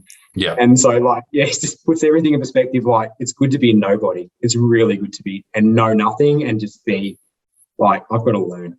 Yeah, it was there. I was back there in 2017 though. So I've been there half a dozen times, I reckon now. So yeah, because I reckon when you went over to take Trev's job is when he was working at BE and I was working at BE. Probably, yeah. I think he stayed home that one. Yeah. But it was good because it allowed me to find my feet. Like I said, I knew a lot of people over there from being over the years, but for like the years previously. But yeah, it was good to go over there and make a new crew and make a new thing. Still to today's day, like those people are really, really good friends, and I think it's all from a bike. And yeah. It's funny, like that old guy that had all those parts and everything. When you were over there, it was like when Trev rocked up at BE and I'd never met him, and he goes riding in his pink tank top and he's on like a random Banshee, I think was at the time, and he's just wearing ripped knee pads and yeah, like who is this guy? Is he just going to go? And then he absolutely blew the doors off of anyone I've ever seen before ride a bike. Yeah. Blew my mind. Yeah, you used to see all the guys come over at the start of the season in their full like factory kit and the mirror lenses. And then you just watch them over the thing where they just like, oh, wear a T-shirt today. And then like you see them towards the end of the season and they're riding chainless, like no derailleur, no nothing. They're in like just in jeans and they're just like a 50-to-1 dude. Like it's just, they're just gone. Yeah, complete the other way, and then like it's just back to its purest form. Like you see what Remy does now, and like with cranks and like no gears and stuff. And it's like there was crew doing that back then. Like for sure. I think it was a crew there that was riding like I think they had old Iron Horse Sundays and they had 24-inch tires and just moto bars and stuff. The bikes were like the death trap, and it's like all they do was they'd roll in, hit Crabapple and Dirt Merchant, and that was their day. Like. Bike was just a tool. Like bike was pretty clapped out, but it got down the hill, and that's all that mattered. Still smiling at the end. Yeah. Might move into some kind of stuff about the industry as a whole as well at the moment, but you've been in the industry for like 20 years, and we've mentioned a few products and your adaptation over the last 20 years. But what do you reckon are some of the best products and some of the worst products you've seen come through the industry or across your desk? I don't know. The industry's pretty savage. If something doesn't work, it generally doesn't hit the market or it gets taken out. Like, things that I think I've really liked, like the dropper post. When this is going to sound so cliche, but the dropper post changed everything. Like having the dropper post opened up a whole new world of riding. And I think in that, like, the enduro bike came out with it, and it meant you could have one bike to do everything. So that's sort of, I think that's a really, really important. I don't know. I used to ride a fair, and like even you're talking about Trev, like riding around on downhilling on rim brakes when disc came in, like that was pretty special. Like having a disc brake, a hydraulic, a brake that actually worked was pretty good. And moving like around 2008, 2009, like moving to suspension that actually really worked and had good damping was pretty cool. All the stuff that's good, I think, like from a practical point of view, like it's pretty cliche. I don't know. I think tan wall tires on mountain bikes is sick. That for me. That's where it's at. Like tan wall the world. Hey, like it's awesome. I don't know. Worst products though, like again, mechanicals perspective, there's a few things, but man, linkage forks, they can just die. Like I'm not a fan. I rode a set. I get what happens when you ride them, but no, they can stay away as far as I'm concerned. And yeah, I don't think I'll never have the urge to put my money down on one of those. If I do, I'll eat my hat. So in 20 years' time, when I'm riding linkage forks, crucify me. I've seen RockShox have put a patent in for one. So nothing Specialized has got the patent. Yeah. Specialized. Yeah. Yeah. And like, I think it's cool. Like people got to progress and like you got to get out of the status quo and try new things. And like I understand like chasing that stuff and linkage fork, but man, you see on the front of the bike, just looks dumb. So that's me. Like linkage forks. I don't know. Rapid rise. I just hated it too. Like that's going back in the day, like 2004-ish. Like never liked rapid rise. Again, I understand the concept, but it's kind of like a gearbox. Like I understand the concept.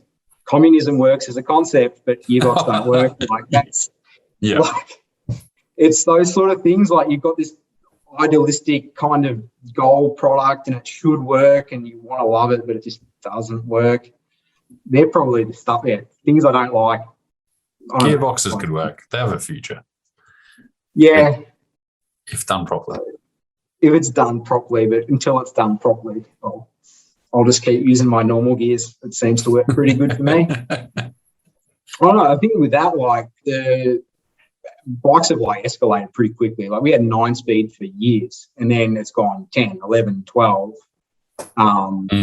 And as stuff starts getting a little like to the masses, I think you lose your way a little bit. So it's pretty exciting to see like the new, like the micro shift stuff, like the 9-speed wide range micro stuff. Like that stuff's awesome for a price point. While other products, it's all plasticky and it just never shifts the best. It takes someone looks at it the wrong way and it stops shifting properly. Like, so I think cheap stuff, you've got to pay to play. Like cheap stuff, if done, it has to be thoughtful.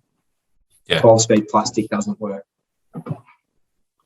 100%. I would much rather, I'm a SRAM fanboy, love their stuff, but I would run micro shift 9-speed stuff over SX any day of the week. Yeah. And most of the users now are kids. And the kids, I'll tell you what, my local jumps, all those kids can bloody whip. Like they can boost and they can throw down, but none of those fuckers can land straight. And giving them And so like having a bit more of a durable product, like I think speaks pretty good. So yeah. Dude, someone said the other day to me, like, I actually think it might have been our mutual friend, the man that suggested you, Howison himself. He said something along the lines of bikes aren't reliable anymore, or like just the stuff they're making is not reliable. And I'm like, I felt like saying to him, go and ride a bike from the 90s and tell me how long it lasts on the trail that you're riding now, and then try and climb back up the hill on it. Like we've forgotten how good things have got. Yeah. I think it's also changed. Like there's a trail overseas. It's called a river runs through it. It's just a basic XC loop, and it has a like typical Canadian crap. Like it's got a skinny, elevated skinny, and it goes through a tree. And they've cut a hole on a tree about like that wide. And over the years, you see where the handlebars are, they've scalloped it out. Yep. And like sort of growing up and riding a bit of stuff around near my house, I had like that Listerfield Lake near where I grew up. And the tracks, when I first started riding them with like the Streamline Cycles guys and like some of the ones with Dylan and those sort of guys back in the day, they were janky. Hey, like we're riding 26-inch, 3x9, probably 20 mil like handlebars like that wide. And the trails were just janky. Hey, like you only got to open it up on a fire road and that was it. And then as trails are getting, as like what comes first, the more progressive geometry, wide handlebar bike or the more flowy trails? And I think they're just matching each other. As trails get more flowy and stuff, the bikes are changing and evolving to suit. So what's driving it? Is it the trails or is it the bike? Like, I don't know. I could go on a huge tangent on trails, especially down here at the moment. And I copped some shit from it at one of my first tech talk, actually, when I said our trails are shit, and it's because our legal trails are just getting flowier. And as you said, like, just used to riding that janky, slower stuff that you were genuinely scared about dying on, whereas now I'm more scared of just going so fast. Like, you're just pinning. It's weird. Yeah. Instead of like the kind of componentry and trails and everything else, you've been in the industry again for 20 years and you've seen the back end of it. Has it evolved, and do you think there's anything that could change in our industry at the moment? I mean, like shop-wise, dealer-wise, you know, in every aspect, like there's certain things that you wish would kind of change or have changed for the better? Like the industry itself's getting more honed, like everything's getting more polished and stuff. And like, if we're talking about at a whole, like our industry's come a long way. Like it's definitely more professional than it was. And, you know, there's also, you know, production's getting better, pricing is getting better. You know, it's definitely cool. Like pricing to extent, like, you know, what some stuff's super expensive, but, you know, you can buy a pretty capable bike now for like good money, while previously it was $1,000 plus for anything that he wanted to take off the road seriously. And I think, like the industry now, like it was tough, like starting out with it, like, you know, salary wise, you know, trying to get a decent job and things like that. It was always tough. Like it's definitely, you do your time, maybe it's because I've done my time with it. I'm a bit more comfortable now, but like there's more professionalism in it now. And I think maybe because other people, like I used to hate people that, like that's a strong word, like again, purist sort of mentality. It's like someone who wasn't in the industry coming into the industry. It's like, well, what are you doing here? Like, you're visiting, I live here, like this is what we do. And with those professionals come ideas that are external from our industry that works in real business and stuff that is big business. And like I think that's really important. I think so industry wise, branding wise, everything's getting better. Like there's so much transparency now, there's so much optic on product and company. Like someone makes a slur on anything, like it's, you know, you lose sponsors and things like that. But so that side of it is really, really good. Shops are getting better. Like you can see over the last few years, like shops, like we were talking, I think before we started, like shops are forced to do better. Like they've got to be pro, they've got to merchandise, they've got to have a clean space. They just can't have shitty bike boxes as you walk in and clutter it over.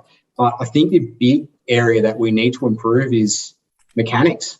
Like there's a shortage of mechanics. Like let's be perfectly honest, like there's a lot of mechanics out there, but there's very few good ones. And I'll put my hand on my heart, I've seen what's out there. There's a few good ones out there, and there's not many great ones. And if there are a great one, they go off and chase real money. Like that's what's there. So how do we like foster keeping good staff in? And there's big pay gap. There's some mechanics that are earning good money, and there's some who work at like a mum and dad bike shop that you can make more money stocking stuff at Coles, like putting stuff on shelves. Like and that guy who's earning not enough money is in charge of making sure your brakes stop so you don't run into a car. Like, so I think shops have to get better than that and kind of learn to retain staff. But it's hard though, because mechanics are always sort of like seen as, I don't know, you can't have a bike shop without a mechanic. No. Like who's going to build the bikes? Who's going to do that? So I've been in those conversations where it's like you need to make X amount of money to make it worthwhile to have you. And it's like, Jesus Christ, like you're talking to people that way, like way to put them down. And then it's that common, the trade-off is, you know, if you pay a mechanic a certain amount, then you've got to think about, you've got to pay them the super and, you know, what the rent is for the shop and things like that. You know, that mechanic's got to turn over. You can just pick a nominal number, like that mechanic's got to turn over technically $100,000 a year of labour to keep him there.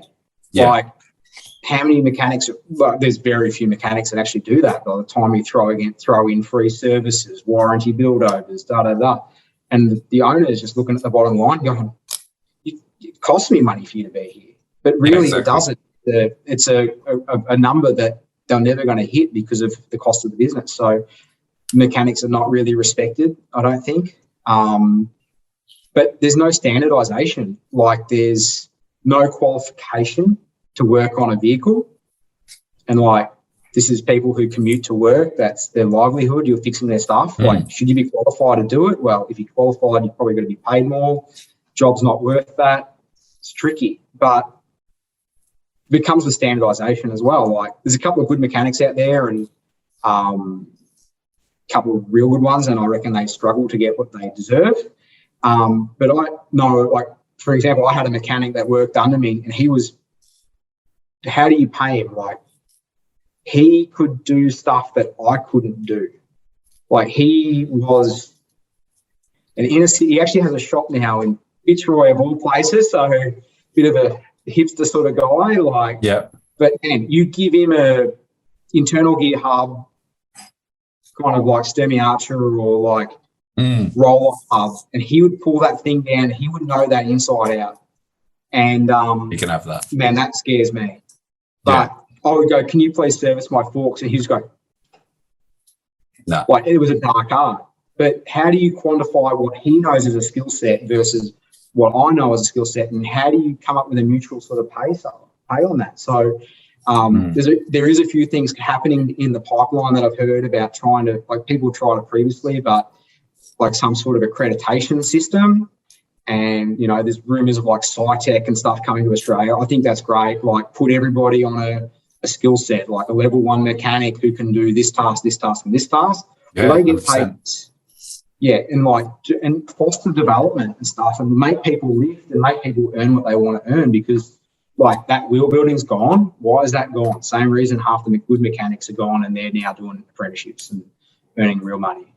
Like, even tonight, I had a message from someone who works for a fairly big bike brand, and he's up in tech as well, and he's like thinking about doing an apprenticeship, though. Oh, dude. He works for one of the industry. He works for one of the market leaders, chasing money. Yeah, I was pretty close to going down that route, or just going to an adult apprenticeship, because it wasn't that much less than what I would get paid in a shop. Short-term gain for... Yeah, and you get paid probably what you would have earned in 10 years, you'd get in like 3 or 4 in a proper trade. Like, it's insane. But on that, like, there's a couple of things I'd like to touch on for that as well. Is like, one, shops for some reason are scared of charging more for bigger jobs. I've noticed, especially down here. Shops can have a sliding scale. So, as I think we mentioned before with the podcast, like, if you're working on a $500 bike, you don't charge $400 for a service. That's just dumb, for one. But if you're working on a $10,000 bike that requires $400 worth of labour and attention to it, then you can charge that. Whereas a lot of people will charge $130 for each. And you've just lost like a 4-hour job.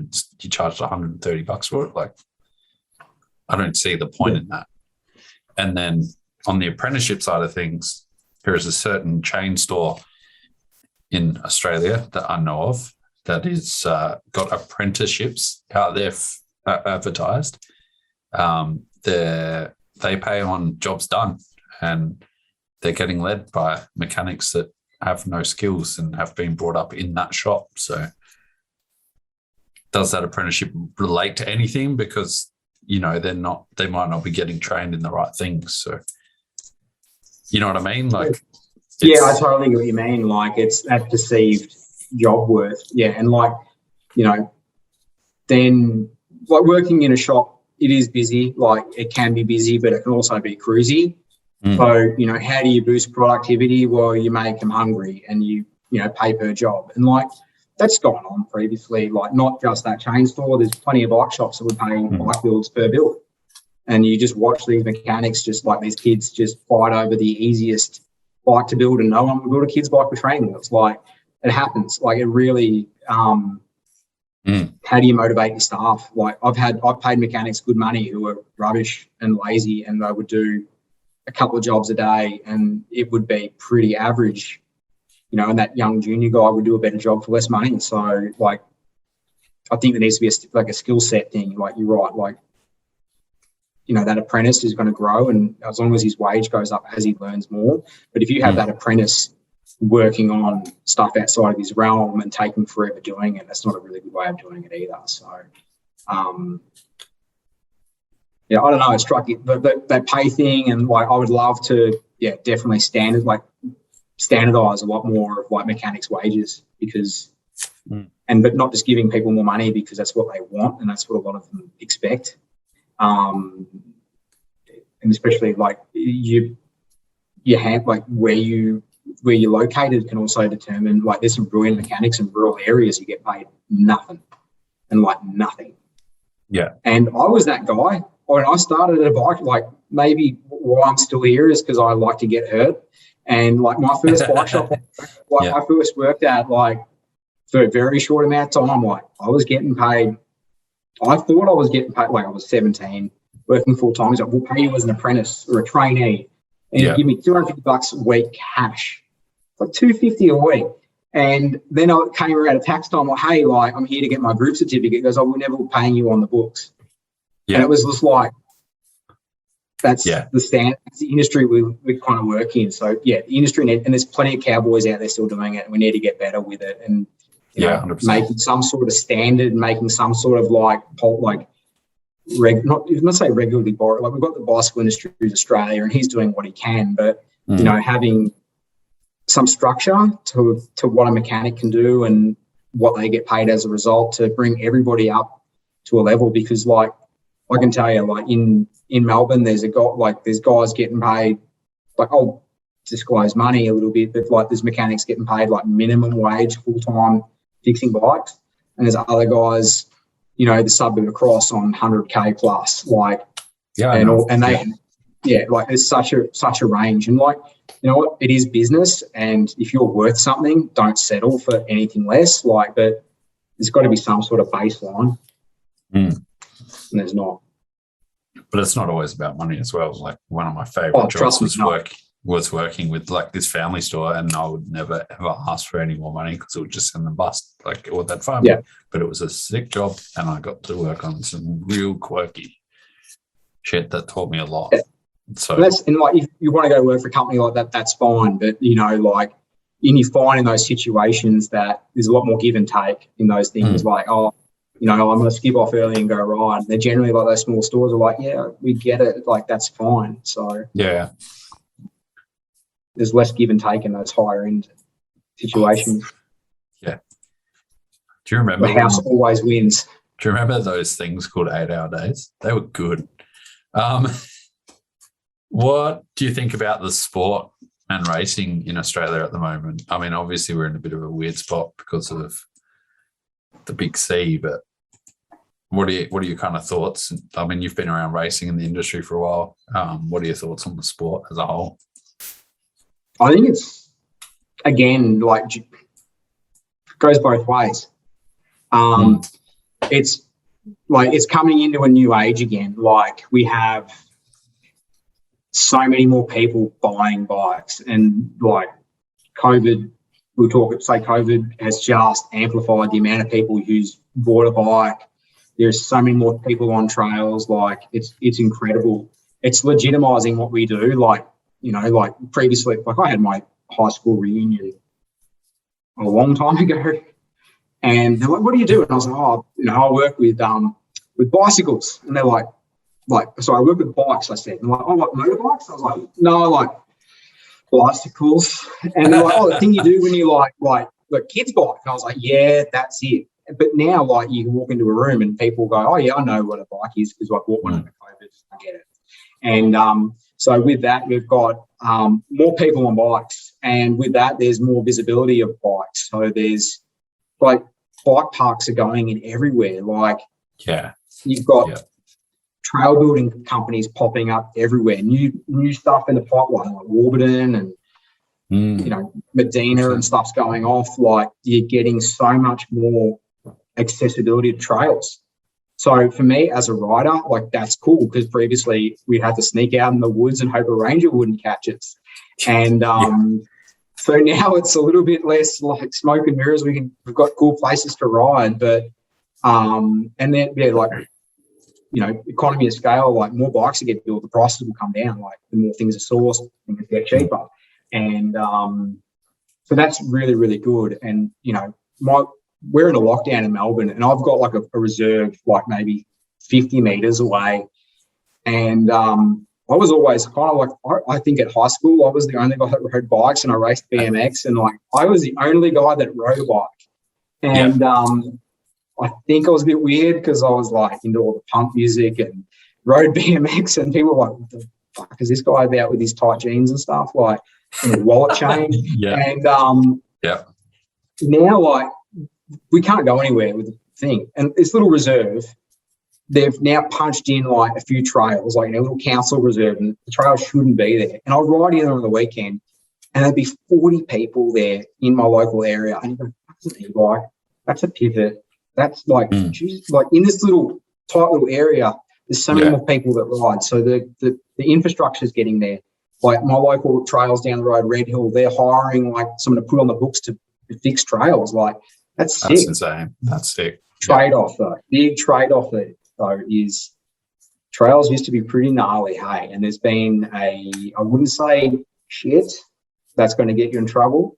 You've got to be diplomatic in this industry, but there is definitely a massive dumbing down of it. And like, I've said some stuff that got me in trouble with the local trails, like, mate, it's just the dumbing down continues. And that's the newbies that come in and, they want to do everything now, and they don't want to spend 10 years learning how to dial a section and jump big jumps. They want to do it in 3 weeks, and they hurt themselves. Trail gets demolished, a jump gets filled in. And that's the downside of all this the new cyclist, is that, stuff's popping up and then it's getting dumbed down real quick. And I love e-bikes, but you used to have to earn your turns to go out to the really cool shit that was way up the hill or like way out the back.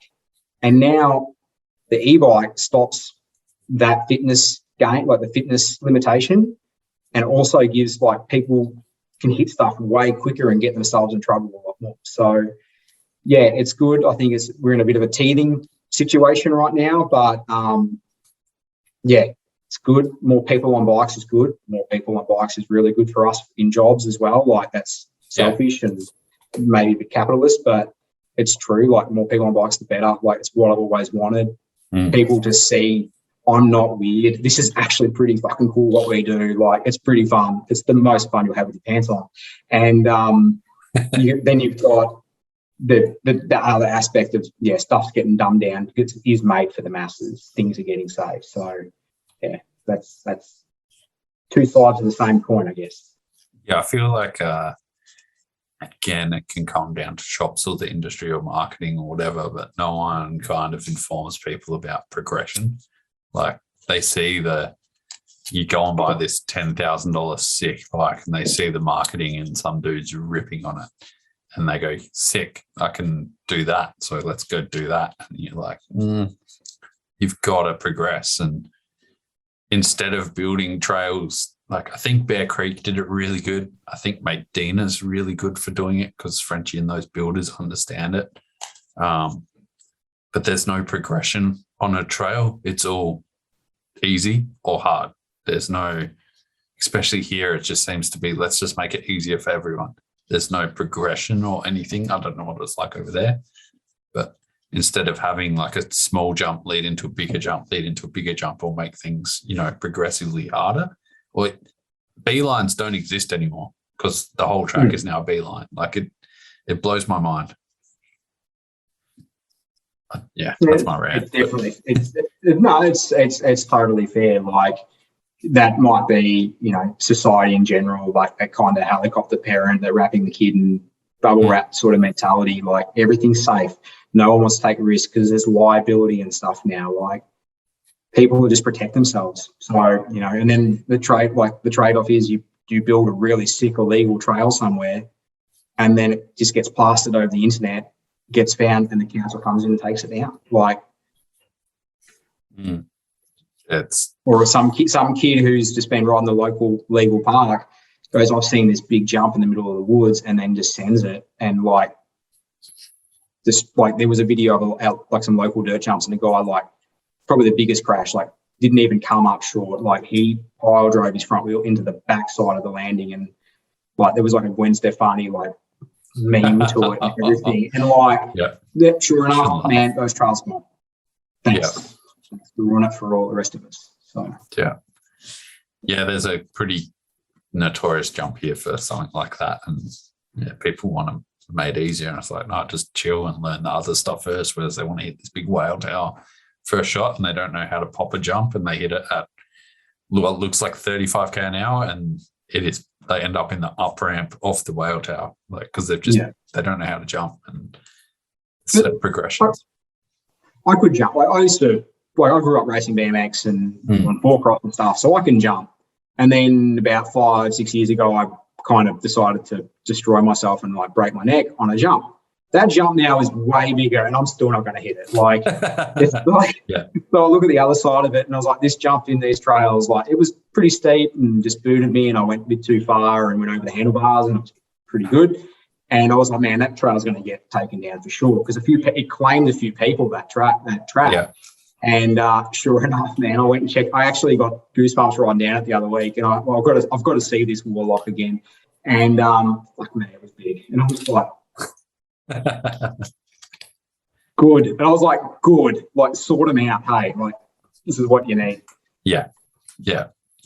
I mean, everyone crashes as well. That's the other thing you got to understand. Like, dude, look at Armory Piron and those crew. Like, they're the best, fastest in the world, and they all have accidents. Like, it's just part of it. You have to get the stepping stone to get to that level. Like, like, there's a mountain bike park in Melbourne that's pretty notorious known for its dumbing down, and they graded one trail the double black, and people were like, oh, I'm riding this double black trail. And like, I understand how trail rating's done, but there was no real exposure there. And I was like, it's a tech blue at best. And so what would happen is, like, it's dangerous. Like, this is a mountain bike club, and you go right. I can I can clean this trail. I can clean this double black, and no worries. And then they'll go to another place. Say they went over to Medina, and they rode a tech blue there. Yeah, they'd annihilate themselves. Yeah, it's scary. Like, here as well, like, a double black is a green trail. Like, just based on the steepness. But that's another thing that could be standardized. Some people tried it, but it involves humans, so everything's going to be different. We talked. We'll start wrapping things up in a minute, but this is one thing I wanted to talk about. But we mentioned Trevor Burke, arguably one of the coolest race riders I've ever watched. Him, and another mutual friend of ours, Matt Taylor, did some shuttles one day. They're both two up-and-comers that probably could have gone further with their career. Like, I don't know why Matt Taylor wasn't on a factory team. Like, he was pinned. Same with, like, Henry Blake, who were some of the up-and-comers that you thought would have made it but just didn't. And what do you think stopped them from going to that next step, that full world level? Yeah, I don't know. I think there's been plenty of up-and-comers that have actually kind of done what they could do. Like, the ones that really rose to the top are the ones that are doing quite well still. Like, you're right, like Matty Taylor, he had some pretty cool skills on a bike, and I know he did he did the Cairns World Cup, because I built in some wheels before he went up. And he sort of dropped off. And it's like, I don't know, it would have been interesting to see what sort of happened with Andrew Crimmins. Like, he was pretty pinned for a while and sort of stepped back. So yeah, like there's plenty of young kids that have got it. There's, yeah, like Matty Taylor definitely. Crimmins boys, like, pretty good. We've had a couple of young guys out of Melbourne that was, they got on the Kona team for a little bit, and it just sort of seems that they turn 18, 19, they give it one crack at seniors and they sort of drop off. I don't know. It'd be hard. Like, I don't know if it's losing passion or it's just too hard. And at that level, like, going to races is expensive. Like, giving a full season and travel, that's expensive, hey? And, like, then you got the bike cost. And, like, if you get a bike cheap or wholesale or, turns on a bike, that's all right. But then, you're cooking wheels every bit and tyres and stuff. So the costs just add up. And I don't think the sponsorship opportunities are as good as what people think. I don't think, the top 10 dudes and juniors and stuff, like, you think they're getting free bikes? They're not. No way. Like, they're paying their way. They get help, but it's off their own back. And, the cost of it adds up. And then, 18, 19, they're finding it hard in seniors. It was hyped up pretty heavily that, this guy's going to be the next guy, like, and then they kind of find it hard, and then the lure of a real job, and I was going to do my apprenticeship and maybe come back to it, and you see that. And some of those guys, like the Crimmins boys and stuff, like, they still rip, hey, like, that's ridiculous. They need to wear shirts more often, but they still rip, hey, like, yep. And they're still getting a bit of bike out of it, like, they're still enjoying it. And, like, yeah, Matty Taylor, like, we did back at Monza, we put together a little Kona sort of little intense team, and it had like Angus Madden and another guy he was brutal on a bike. Angus Madden. It was him. It was Chris, and then there was another guy called Kelly. He's going to kill me because I've forgotten his name, but James Kelly, and he was like a little torquay shredder, and he was like just utter on a bike, and they just get to the age and chase other things because it's pretty hard to do, and like those guys are. Then I could have Trev's perfect, like Trev's a perfect guy, and you see that where like we've got a slew of so many people who won junior worlds and chase money, like not money, but they just go where life takes them, and it's not a bike, like, and they're still riding, and some of them are still riding moto, and they're still connected, but like they're not, would they have taken it any further? I don't know. I think I'm more bummed on the dudes who are up and coming and they have a really big slam and can't compete. That I think is like, because you've either got it, like you look at the pro guys' mindset, and like there's definitely some like big like stuff going with the way they talk about what they can achieve, and if they really believe it and manifest it, they do it, and they're on the World Cup circuit.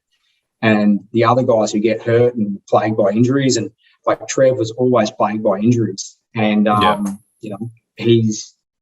Those guys, that's who my heart breaks for. Like, I reckon they're the guys who got ripped off. And I've got a good friend he put it all on the line. He did 2 seasons, or he did 1 season of EWS as a privateer, and he got, 100th or whatever it was, or like did a few races and kind of, was pretty good, like beat a few dudes and the guys on full factory deals. And then, he went, all right, I'm going to do this properly, and got a coach, and the coach was like the Norco factory team's coach. He's out of Canada. He's paid big money for that. Yeah. Dedicated, like moved to Mount Beauty, went to his first EWS, popped up a 50th. Like previously he was doing like 100th, and now he's like came back and did 50th. And the next race was Chile. And I think he broke his back. Like the footage of him breaking his back is ridiculous. And, that stopped. That put everything on hold. He could have definitely mixed it up and gone somewhere with it. That sucks. So. Yeah, that's scary to watch. I think that's the same with like Henry Blake. Like he was pinned on it, and then. Yeah, he had a massive crash, didn't he? I don't think it was massive, but I think I can't remember. I know he broke his neck or something, and I believe he did it using a tree. But I don't think it was like massive. It just happened. It was just a freak accident. And dude, like you don't want to do that. Like I get it, 100%. I don't want to break my neck. No. But yeah, and then I guess the other thing you mentioned is it's expensive. Like our support for juniors to go overseas, and because we're in Ireland, it's just not financially viable. Like it's so expensive. But I think it was different. Like there was cycling. Like I don't know. Like I still remember years ago. It was like the crew, and it was like Emil and Tom Patton and all these old, like the old original team, and like the Cycling Australia or whoever the body was would take them over, do a few Norbers, do a couple of World Cups, and then they'd do the World Champs. Like, and that those guys who made it then, like, kind of stuck around a bit longer. And now the opportunities and everything's not as, everything's more financial, more of a financial hamstring to the rider now, but they're not getting those opportunities and they've got to fund their own way a little bit. So, and they've got to plan and do everything else themselves. Like, yeah. I mean, I'm not fully up on it. This is what I've seen from the outside. I do have the opportunity to learn more. No, I just haven't taken that. But yeah, it's still great to see Australians doing their own thing over in Europe. Like the Zwar boys, like they're riding for Sweden or something now, and you know they're doing what they want to do, and you've got like they're on the union team and they've brought over a couple of I think a Victorian kid and the Smith boys were over there. Like there's people doing it. If you want to do it and make your own way and you're good enough, you'll get there. Yeah, 100%. Well, there's Zwar boys. If you seek episode on this podcast. But they or if you're an average Daniel, I'll be a racer. I'll be a mechanic. You can't be a racer, be a mechanic. You'll get there. Oh, yeah. Don't think that's easy, though. But, yeah, like the Zwar brothers, they just made their own team. And they just did it themselves. Like there's this drive that they have, and I admire them. It is really cool. It's not as if they've just born and hopped on a bike and got fast and now earning the illustrious million Bitcoin that the internet thinks they are.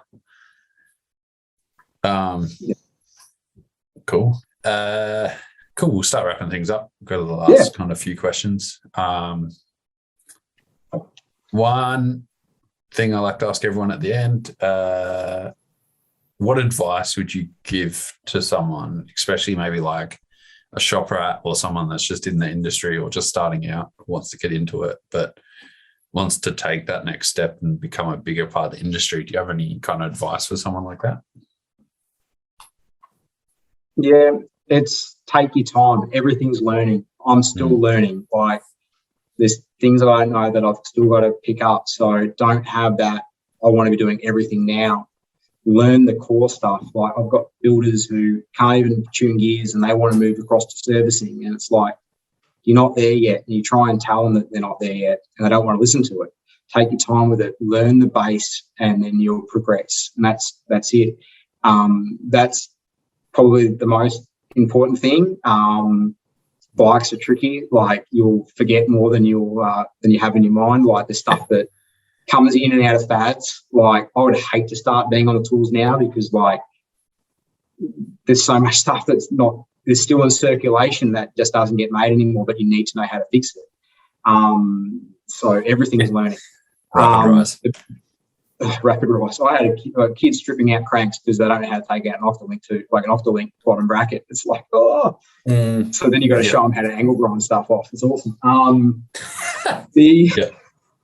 The biggest thing, probably advice for like anybody that wants to come through the industry, and it's probably also like racing as well, is just be authentic and be yourself. The industry is really, really small. Like,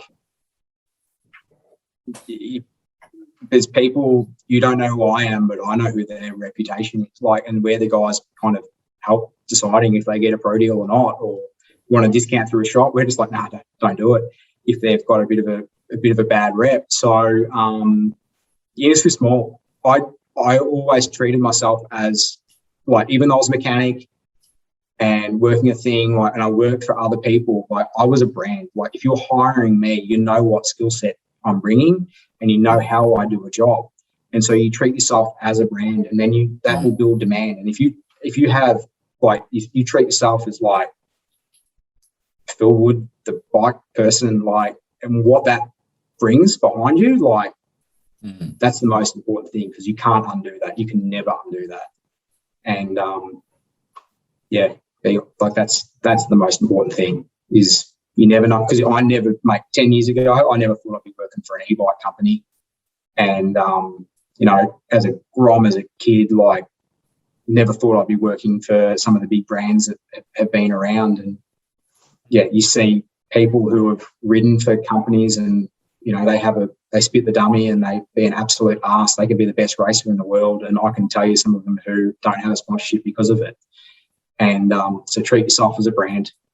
Yeah, and make 100%. everything that you do like the right decision to secure your future. Sometimes you've got to eat humble pie, but just do it because it's going to get you places where you need to be. Yeah, it's a tough lesson to learn. I've definitely learned that over my years, and yeah. Well, we all make mistakes. Like we all make mistakes, not just on the tools, but even in our career, and it's how you handle them and turn it around. But have fun too. Like, oh, dude, yeah, 100%. This is a fun industry. Yeah, at the end of the day, it's just bikes. Like, it's just bikes. Yeah, 2 wheels, frame, fun. Do you regret anything, or is there anything you would have changed over the last 20 years or so in the industry? Is there anything we should have done differently, or? I don't know. To know where I'm at now, and like it's been tough. Like there's definitely days this is work, and I did at one stage try getting out. I was like, I've done enough. I want to go. This doesn't feel like a real job. I'm going to go do a high school teacher and then come back to bikes and have that kind of love for it and passion. Like I've had sleepless nights, tears, you know, a lot of anger, a lot of rage. And I don't think I'd change anything. I think if anything, I used to care a lot what people thought of me. And like I always had to have the flashiest bikes and stuff like that. I think the biggest thing, and I think you have to learn it. So I wouldn't tell anybody not to do it.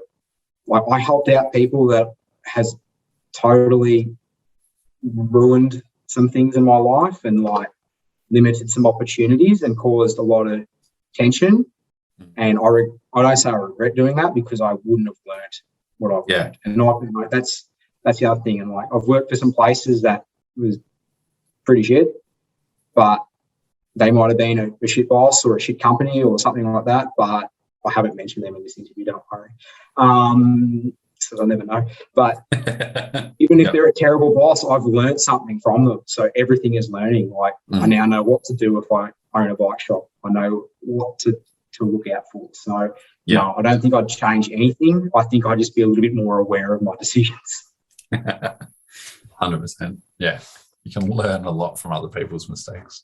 And also another thing to do is like if you're working for people, you've got to learn to bite your tongue a lot and take out frustration. Hey, like at work, I'm just got to be super nice, and I hang up the phone, and then I'm belting the table, going, "Fuck those guys!"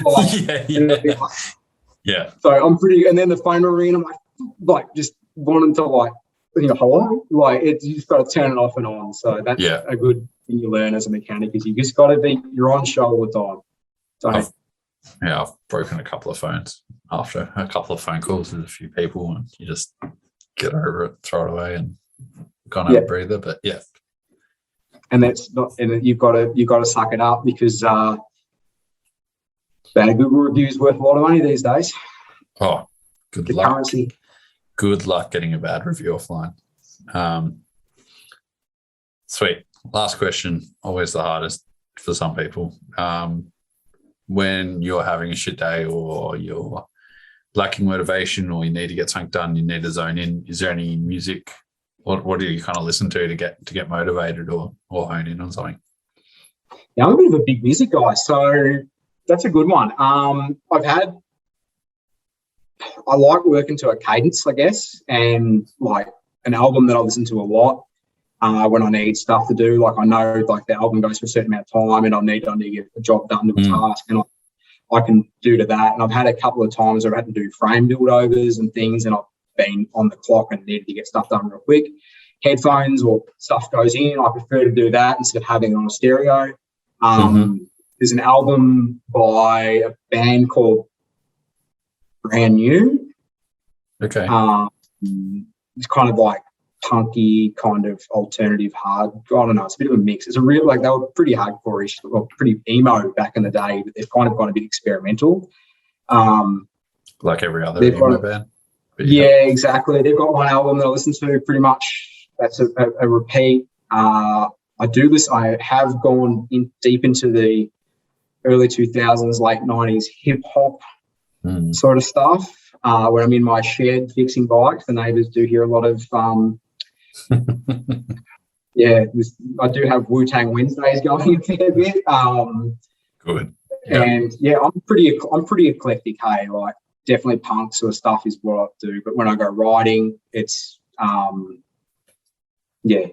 hip hoppy sort of metal, even punk sort of stuff, like hardcore things. Yeah. And then when I'm working, it's a lot more kind of melodic. Okay. Kind of lose yourself into it a little bit, but generally around that, I don't know. Yeah, I found working on bikes and metal is just enhances the frustration sometimes. So when you're on a deadline, like Parkway Drive comes out a fair bit. But that'll get it done. But the rest that definitely gets it done, and it definitely gets some hammers thrown across the workshop when you're feeling it. So it's music definitely amplifies it. Hey, this might sound really, really lame, like, because I'm a fan of cycling and like I love all, like, growing up was always the videos, like on Spotify, like there's mountain bike movie playlists. It's sick to ride with because like you feel like you're in the video. And it sounds cliche, but fuck, I love that soundtrack. It's really good. So because I ride and I'll go down a trail, I remember that guy hitting something, I'm like, I'm going half the speed, but I feel twice as good. So. Like the Earth soundtracks and everything that's on there. Like whoever did those deserves a lot of money because they are the best. Yeah, totally. Sick. Easy, man. Well, thanks so much for coming on. It was thanks for having me. I hope I haven't scared anybody off the behind the scenes of the bike industry, and don't do shit stuff on social media because it might cost you a deal later on down the track. So, but it's been it's good. I recommend anybody getting into the bike industry. It is tough, and some days I go, you shouldn't have done it, but at the end of the day, I love it, and you meet some amazing people, and it's worth doing. Yeah, 100%. Definitely. Good advice. Good message. Yeah. Again, thanks so much for coming on, man. It's been a pleasure. Thanks for having me. Good talk. Worries. Take care. There we go. That was a long one. I hope you learned a lot from Phil. He is really receptive to all feedback on Instagram. He's a good account to follow. Hit him up if you've got any questions. And he's a really, really good bloke to chat to. Tons of insight. And I hope you guys grab something from this, especially if you're someone that, has realised maybe they won't make it as a pro rider, but still wants to be a part of the industry. Phil has all the insight. So really, really cool to chat with him. Again, thanks to our sponsors from Canyon, NSDynamics, 2Up Bike Co, FE Sports, Franked, Dirt Surfer, Crush, and Fist. God damn, that thing is getting long. Thanks so much, guys, for getting that support. 2 years ago, I didn't even think I would be here. But also, thank you to the listeners. You guys have been spreading the word. This podcast is growing at a rapid rate, and I thank you all for that. We have some big plans coming up, particularly around Medina. I'll keep it under wraps for now, but I am hoping that Frenchie and I can work something out, and we're going to have some big guests from down there, and hopefully a trip's in the plan. If you want to listen and see more of that stuff, make sure you subscribe on YouTube. If your mates are bored and they're not living their best life, share it around. Let them know about this podcast, and I'd greatly appreciate it if you could leave any reviews or give me some feedback, because if I'm doing shit, I want to know. Thanks, everyone, for their continued support, and can't wait to see you on the next one.